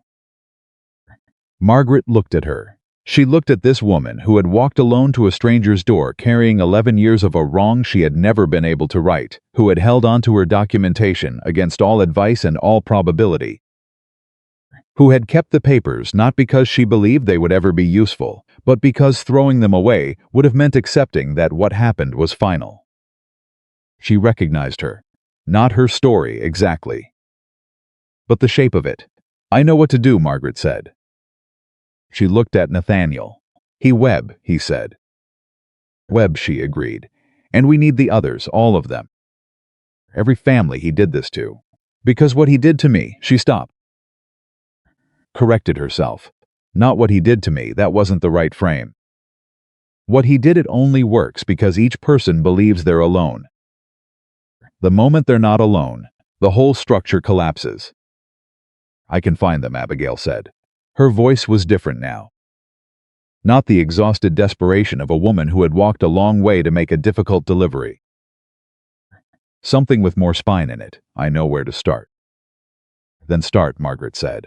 Abigail Fuller stayed for 2 days. By the time she left, she had names. 4 families. 3 with documentation, 1 without. Webb was already making inquiries. The counterfiling against Gerald Marsh's claim on the eastern parcel was about to become something considerably larger than a property dispute between one landowner and one fraudulent claimant. It was going to become a public accounting. On the evening of Abigail's second day, after she had gone to her borrowed room and Dottie had cleared the dinner things, Margaret and Nathaniel sat in the library in the familiar quiet. She was not working. That was the difference. She had her hands in her lap instead of on a ledger, and she was sitting in Nathaniel's chair by the fire rather than at the desk, because he had gestured toward it when they came in, and she had sat in it without the usual half-second calculation about whether that was appropriate. Nathaniel sat across from her with his own coffee and the expression of a man who has had a long and significant day and is content to be where he is. "He never told me," she said. "What?" "Gerald. He was doing this to other families the whole time I lived with him. He was building this operation, and he never told me. He told me other things. He told me a great deal about what I was and wasn't, what I deserved, what I could expect." She looked at the fire. "But this he kept from me. I think he knew that I would see it clearly. That if I saw it, I would name it. And he couldn't afford that." "He was afraid of you," Nathaniel said. She looked at him. "He'd never have said that." "No. But it's true." He set down his coffee. "He needed you small. He needed you convinced. Because a Margaret who believed in herself as he stopped. Looked at her. Is exactly who you are right now. And that woman is not manageable." She was quiet for a moment. "He almost managed it," she said. "Almost. There were years," she pressed her lips together. "There were years when I believed almost everything he told me. That I was too large, too difficult, that my body was the reason nobody wanted me, that the scars were proof of something wrong with me, rather than something wrong with what I'd survived." She looked at her hands. "He was very thorough." "I know," Nathaniel said. "The thing is—" She looked up. "The thing is, I kept the records anyway, even when I believed him. Even at my lowest. I kept work." She stopped. "I kept the part of me that knew how to think, even when I couldn't protect the rest of myself." "I don't know why I do," Nathaniel said. She looked at him. "Because that part of you is who you actually are," he said simply. "He could tell you things about your body. He could tell you things about your worth to society. But he couldn't touch the part of you that knew how to find an accounting error in 40 minutes, and how to read a neighbor's real grievance, and how to see a forged document for what it was." He held her gaze. "That part was always beyond his reach, even when you couldn't see it." She looked at him for a long moment. "You see me very clearly," she said. "I try to. It's—" She stopped. Her voice had gone slightly unsteady, which she was becoming more willing to allow in his presence. "It's still surprising every time. I'll keep doing it," he said. "Until it stops being surprising." She looked at him. The fire crackled. The house was quiet. And Margaret Whitmore, who had spent 11 years being systematically convinced that she was too much and not enough simultaneously, looked at the man across from her, the man who had taken her in with practical intentions and had become, through the accumulated weight of 50-odd days of steady, unwavering presence, something she had not known how to want, and felt the last of the brace go out of her spine. Not the strength. There's a difference. Strength holds you up from the inside. Bracing is what you do when you're waiting for the blow. She had been braced for so long she had forgotten there was another way to stand. She was remembering now. "The women he took from," she said. "Abigail. The others. When this is over, when the legal matter is resolved, I want to do something more." What kind of something, I'm not sure yet. She was thinking as she spoke, which was her most honest mode of thinking. There are women in this county who have been in positions like Abigail's, without resources, without anyone who speaks the right language to fight what's happening to them.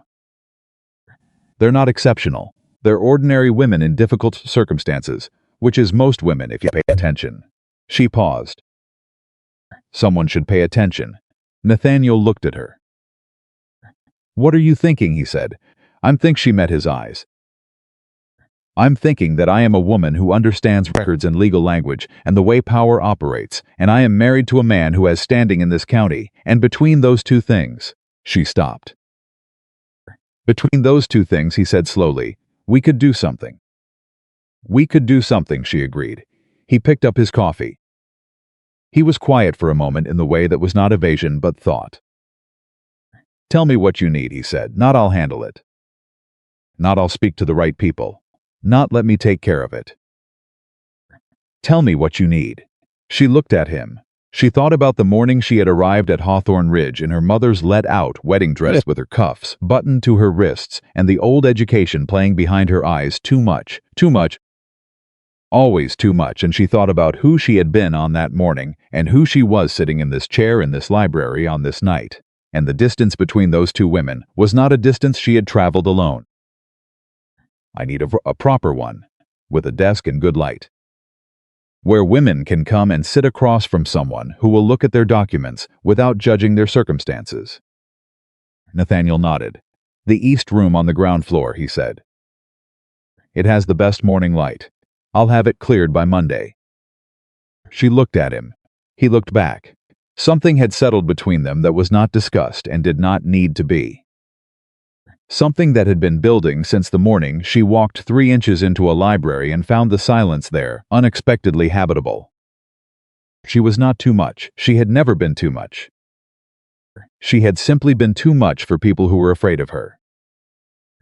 Nathaniel Whitmore was not afraid of her.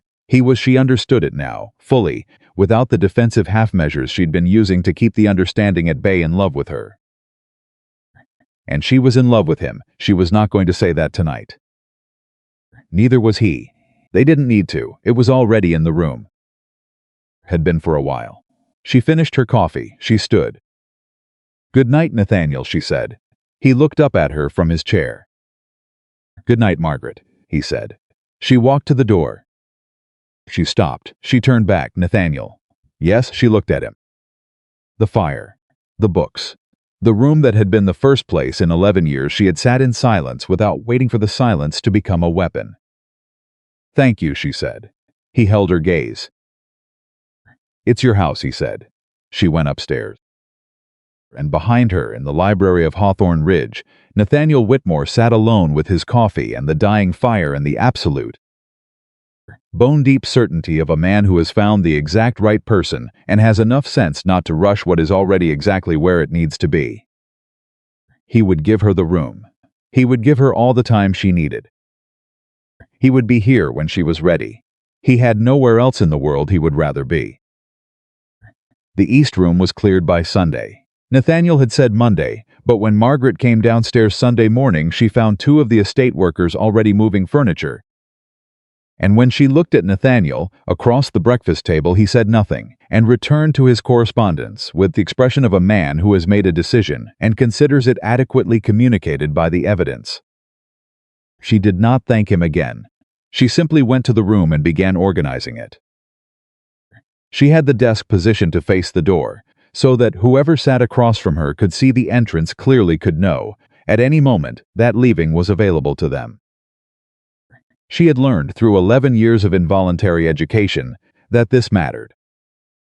That a woman in a difficult circumstance needed to be able to see the door. Not because she intended to run, because knowing the option existed changed the quality of being in the room.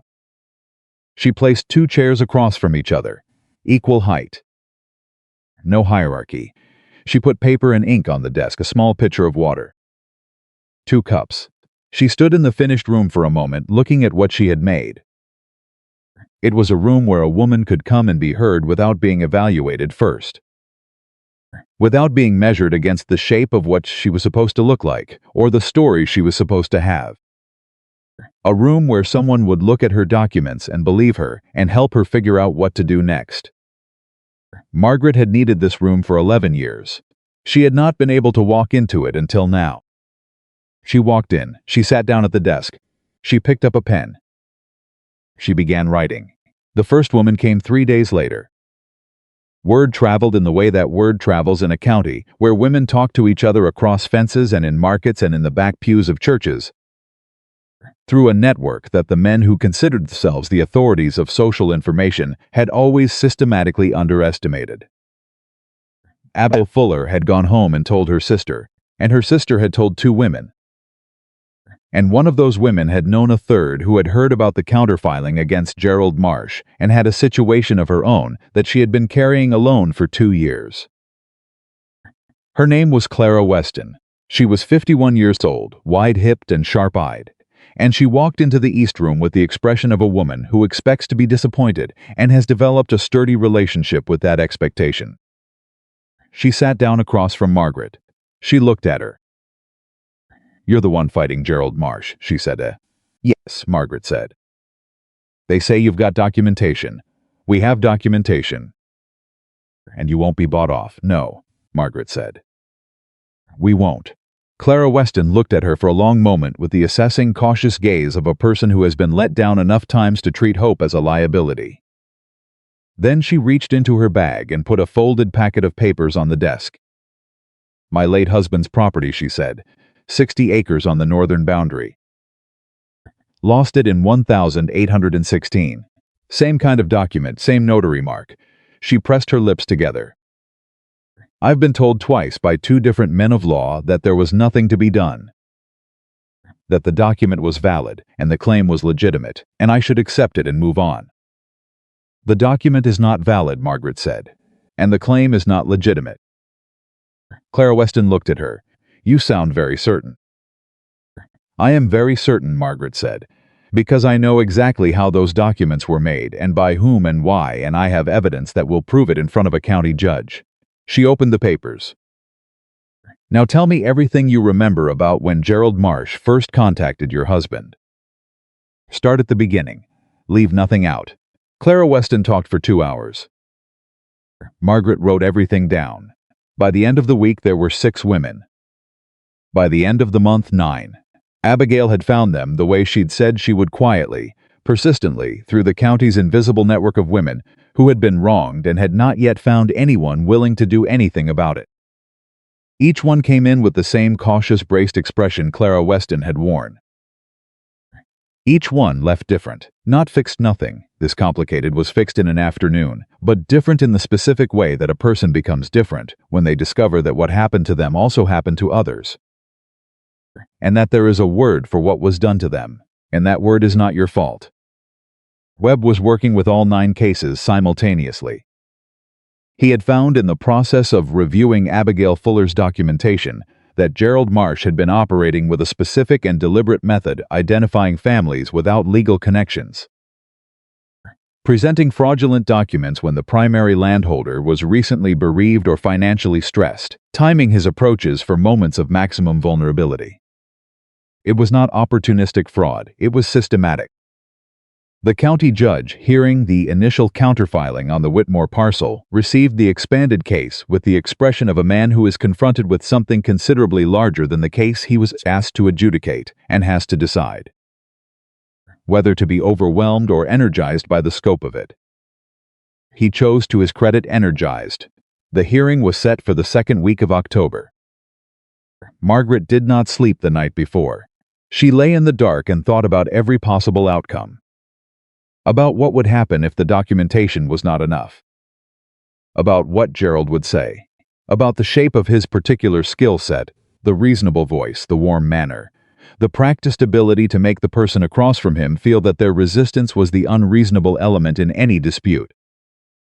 She had been the person across from him her entire adult life. She knew every move he had. At 3 in the morning, she got up and went to the library. Nathaniel was already there. She stopped in the doorway. He was sitting in his chair by the fire with a book open in his lap, that he clearly had not been reading, because he looked up the moment she appeared, which meant he had been listening for her. "You should be sleeping," she said. "So should you," he said. She came in. She sat in her chair. It had become hers by common understanding, and without negotiation, which was how the best things between them had always been established. She pulled her wrap tighter. "I keep going over his arguments," she said. "I know." He's going to say the women are confused, that they misremember, that grief distorts perception and a widow's understanding of her husband's financial affairs is inherently unreliable. She looked at the fire. He's going to say it respectfully. He's going to look genuinely sad about having to say it. I know, Nathaniel said again, and some of them are going to believe him. Some of the people in that room, because there will be people, it will be public. And people will come, some of them are going to look at 9 women claiming the same thing about one man and find it more plausible that 9 women are confused than that one man is a criminal. Some of them will, Nathaniel said. Yes. That doesn't worry you? It worries me, he said. It doesn't change what we're doing. She looked at him. We have the documents, he said. We have the 1813 letter. We have Webb. We have 9 women who kept their records when every reasonable instinct told them to throw them away. He held her gaze. And we have you, Margaret. You who have spent your entire life being told that your perception is unreliable and your understanding is insufficient, and your size and your body and your history make you a questionable narrator of your own experience. He leaned forward. And you have been right about every single thing that mattered. Consistently, without exception, she looked at him. You have a great deal of confidence in me, she said. You have earned every particle of it, he said. She was quiet for a moment.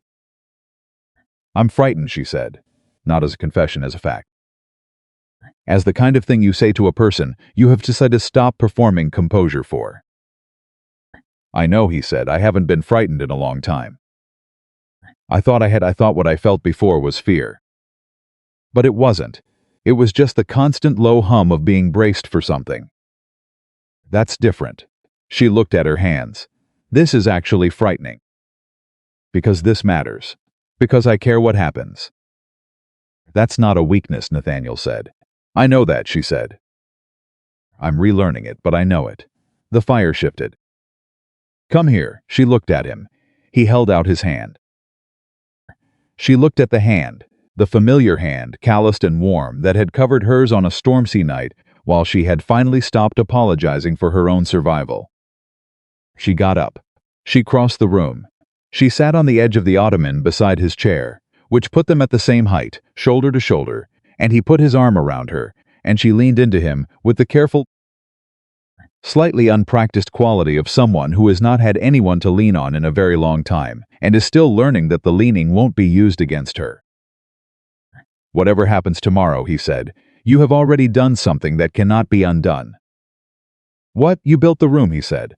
9 women came into it and were believed. That happened. Gerald Marsh cannot unhappen it. She was quiet for a moment. No, she said. He can't. She leaned her head against Nathaniel's shoulder. He did not move. They stayed like that until the fire burned low, and then Margaret went back to bed, and this time she slept. The hearing was held in the county courthouse, and it was public and people came. More people than Webb had expected, more than Margaret had expected. Women, mostly women who had heard about the East Room at Hawthorne Ridge, who had heard about the 9 cases, who had come not because they had a legal stake in the outcome, but because they had a human stake in whether a room where women were believed was the kind of thing that got to keep existing. Gerald Marsh arrived with his own solicitor, a man from Richmond who had a more expensive coat than Webb and an expression of practiced confidence that Margaret recognized as the professional cousin of Gerald's own social performance. Gerald looked at Margaret across the room when he entered. He smiled. Not the warm smile, the other one. The one that said, I know what you are, and you know I know. And we both understand that this is a performance, and I am better at performing than you are. Margaret looked at him. She did not smile back. She looked at him with the flat, clear, unflinching gaze of a woman who had spent 11 years learning the precise dimensions of his power over her, and had spent the last 3 months discovering, one piece at a time, that the dimensions were considerably smaller than she had been taught. He looked away first. Webb presented the case with the methodical precision of a man who has prepared extensively and has the rare professional pleasure of knowing that his evidence is excellent. The forged document, the notarization from a defunct office, The 1813 letter from Nathaniel's father. The pattern across 9 cases, the same handwriting, the same notary mark, the same timing, the same targeting of recently bereaved families with limited legal resources. Gerald's solicitor objected 4 times. The judge overruled him 3. Gerald himself was given the opportunity to speak. He was very good. Margaret had known he would be. He spoke about the grievance with her father-in-law with a measured sadness that implied genuine injury and reasonable expectation of redress. He spoke about the other families with the careful sympathy of a man who understood their confusion and wished it were otherwise. He used the word unfortunately 4 times. He used the word regrettable twice. He deployed his sadness the way he always deployed it, precisely, for maximum yield, without ever losing the appearance of sincerity. And then Webb stood up and said, "I'd like to call Margaret Whitmore to speak." Gerald's solicitor objected. The judge looked at him. "On what grounds?" he said. The solicitor did not have adequate grounds. Overruled, the judge said, "Mrs. Whitmore." Margaret stood. She walked to the front of the room. She stood in front of the assembled county, the legal men and the curious neighbors and the 9 women and their quiet collective hope. And she looked at Gerald Marsh across the room and she said in a clear, even voice that did not shake, "I lived in Gerald Marsh's house for 11 years. I kept his accounts, I managed his correspondence. I was present for every significant financial decision he made during those years." Gerald was very still. He never once mentioned a debt arrangement with the Whitmore family, she said. Not in a letter, not in a ledger, not in a conversation. In 11 years of detailed financial records, there is no reference to it anywhere. Because it did not exist. She looked at the judge. I have also reviewed the documentation from each of the 9 families whose properties were taken under similar claims. The notarization on every document references an office that was reorganized in 1811. Every document was filed after Gerald Marsh had made an initial approach to the family, always within 6 months of a primary landholder's death. Always when the surviving family member was alone and without legal counsel, she kept her voice level. This is not a pattern of legitimate debt collection. This is a deliberate, repeated, systematic fraud practiced against women and families without the resources to fight it. The room was very quiet. I kept my records, she said. Abigail Fuller, Clara Weston kept hers. Every one of those 9 women kept something, despite being told there was nothing to keep, despite being told there was nothing to be done, despite being told that what they remembered and what they knew was insufficient and unreliable. She paused. They were not unreliable. They were right, and the evidence proves it. She sat down. Nathaniel, beside her, put his hand over hers on the bench between them. She did not look at him, but she turned her hand over and held on. The judge ruled 2 hours later. Gerald Marsh's claim on the Whitmore Eastern parcel was dismissed. The documentation was referred to a broader legal inquiry. The 9 cases were to be reviewed under the same query, with the forged documents as the foundation of the investigation. It was not everything. Margaret had been a practical woman long enough to know that legal systems do not produce everything, and that the full accounting she had hoped for would take years and would be imperfect, and would probably never fully restore what had been taken from 9 families, and their dead husbands, and their lost years. But it was something. It was in fact considerably more than nothing. Outside the courthouse in the October air, with the county dispersing around them, Abigail Fuller found Margaret and took both her hands in hers. "You did this," Abigail said. "We did this," Margaret said. "You built the room, you filled it." Abigail looked at her with the expression of a woman who has been carrying something a very long time and has just felt the weight of it shift. "What happens now?" she said. "Now we keep going," Margaret said. "The room stays open, the records stay organized, and we find every woman in this county who has been told that what she knows is not reliable enough to matter, and we prove her wrong." Abigail squeezed her hands. She nodded. She walked away. Nathaniel came to stand beside Margaret. He looked at the space where Abigail had been, and then he looked at his wife. "You're not going to stop," he said. It was not a question. No, she said. He offered her his arm. She took it. They walked to the carriage.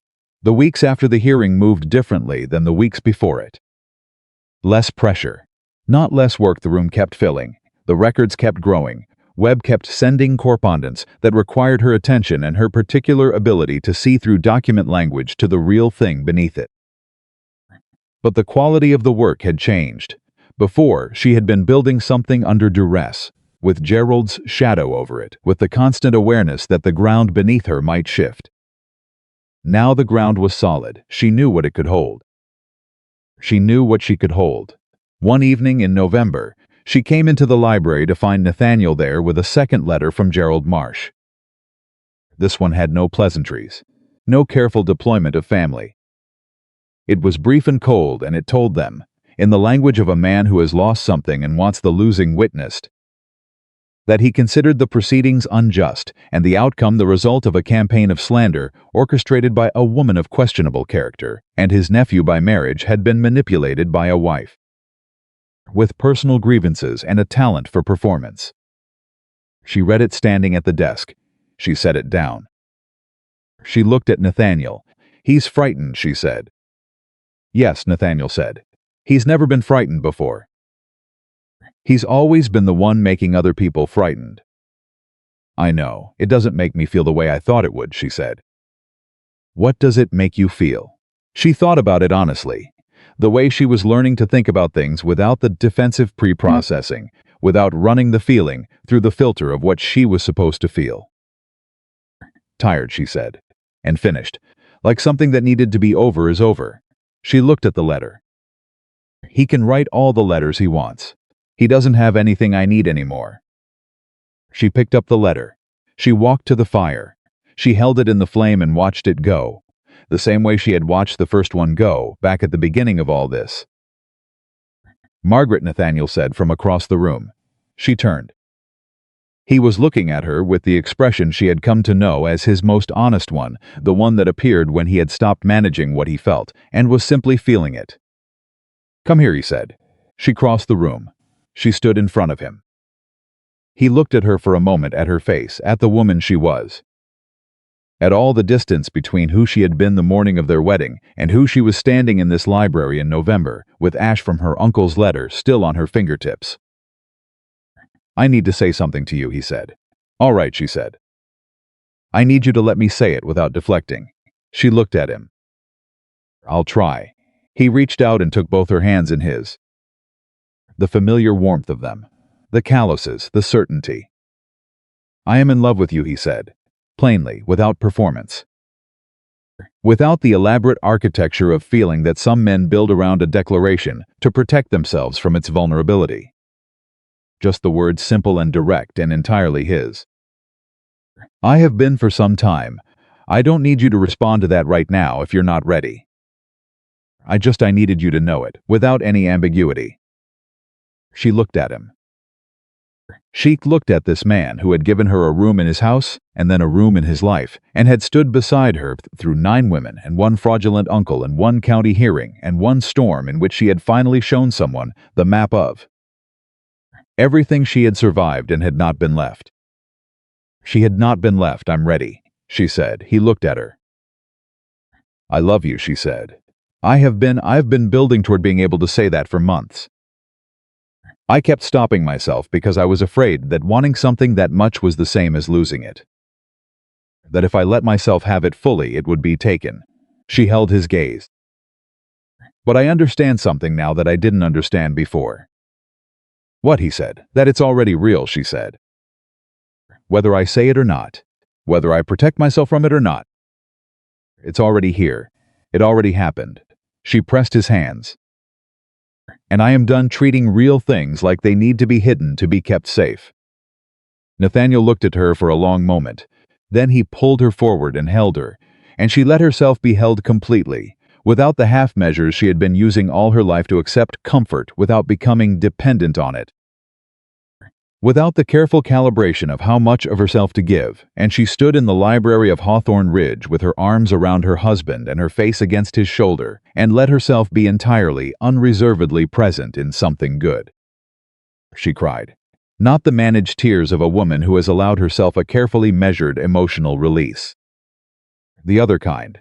The kind that comes from somewhere old and deep and long sealed. The kind that has nothing to do with sadness and everything to do with the particular relief of a person who has been holding on alone for an extremely long time and has finally been given permission to put it down. Nathaniel held her. He did not tell her to stop. He did not tell her it was all right. He just held on. When she was finished, she straightened. She pressed the back of her wrist against her eyes. She took a breath. "I need a handkerchief," she said. He produced one from his coat pocket. She looked at it. "You had that ready," she said. "I've been carrying it for 3 weeks," he said. She looked at him. "You knew this was coming," she said. "I knew you'd get there when you were ready," he said. "I just wanted to be prepared." She laughed. It came out of her suddenly, unexpectedly, genuine and unguarded, and it surprised both of them, the sound of it, the warmth of it, the completely unpracticed quality of a woman who has stopped monitoring her own reactions for appropriateness. "You are a very strange man," she said. "You are a very extraordinary woman," he said. "I believe we're well matched." She looked at him. "Yes," she said, "I believe we are." Winter came to Hawthorne Ridge and the East Room kept filling. Not always with legal cases, sometimes with women who had no documents and no property disputes. Who had simply heard about the room and needed somewhere to sit across from someone who would look at them without the overlay of what they were supposed to be. Margaret kept the water pitcher full. She kept the chairs at equal height. She kept her pen ready and her judgment put away. She learned things in that room. She learned that most women who had been told they were too much had in fact been in rooms where they were more perceptive and more capable and more honest than the people telling them to be less. She learned that the damage done by 11 years of that particular instruction looked different on every person and was in every case survivable. She learned that survival was not a small thing just because it was quiet, and that the women sitting across from her who had kept their records and their children and their households together through widowhood and poverty and fraud and social contempt were not ordinary women who had gotten by. They were extraordinary women who had never been told so. She told them. She told them clearly, with evidence, the way she told people everything, not to comfort them, but because it was true.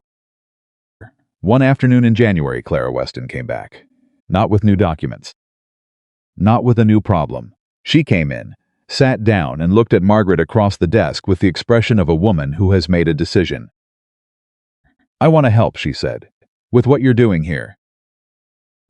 I want to help you do it." Margaret looked at her. "What do you know how to do?" she said.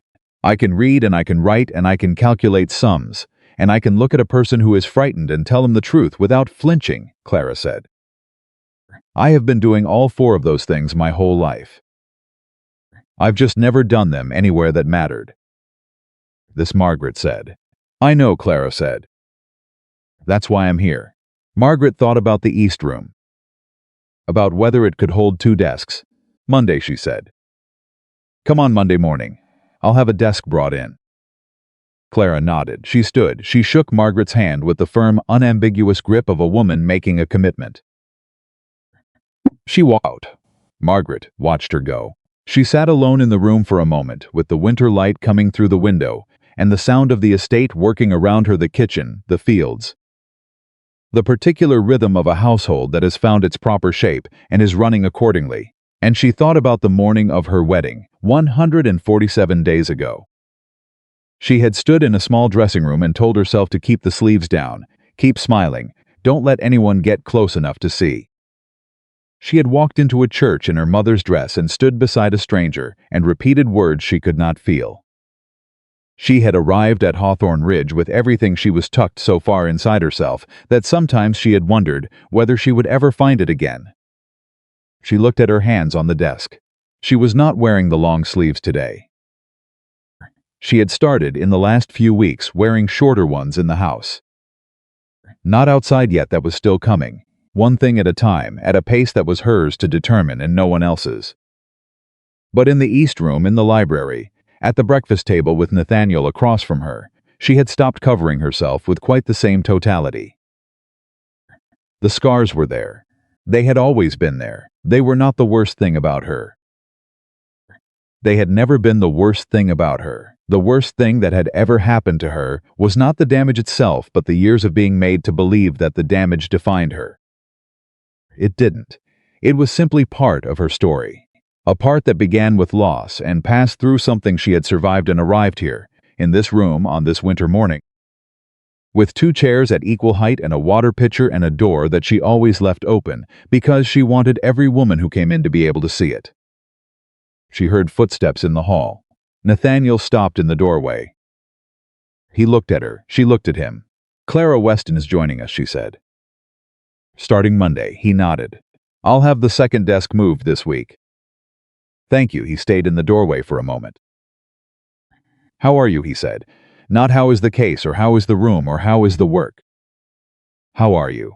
The question she had spent 11 years deflecting and had spent the last several months learning to answer. "I'm good," she said. "Not fine, not managing, not all right given everything." "Good." He smiled, the small, real kind, the one he couldn't help. "Good." He walked away. She picked up her pen. She looked at the open door. She thought about who she had been and who she was, and the distance between those 2 women, the distance she had traveled not because someone had carried her, but because she had walked it herself, one true thing at a time, with someone beside her who never once suggested she should be walking anywhere else. She had been a woman who hid beneath her sleeves and behind her competence and inside the elaborate performance of taking up less space than she actually occupied. She was still competent. She had not lost that. But she was done hiding. She was done apologizing for the size of her life. She was done treating herself like a problem that required management when the truth, the plain, documented, evidence-supported truth, was that she was someone worth knowing. Worth standing beside. Worth the terrifying, inconvenient, absolutely necessary work of being loved. She had not been broken. She had been bent for a long time by people who needed her small. She had straightened. And the woman she was now sitting in the east room of Hawthorne Ridge, with her pen in her hand and her sleeves where she'd chosen to put them, and a husband down the hall who had carried a handkerchief in his pocket for 3 weeks because he knew she would need it eventually and wanted to be ready. That woman was not a woman who needed to be saved.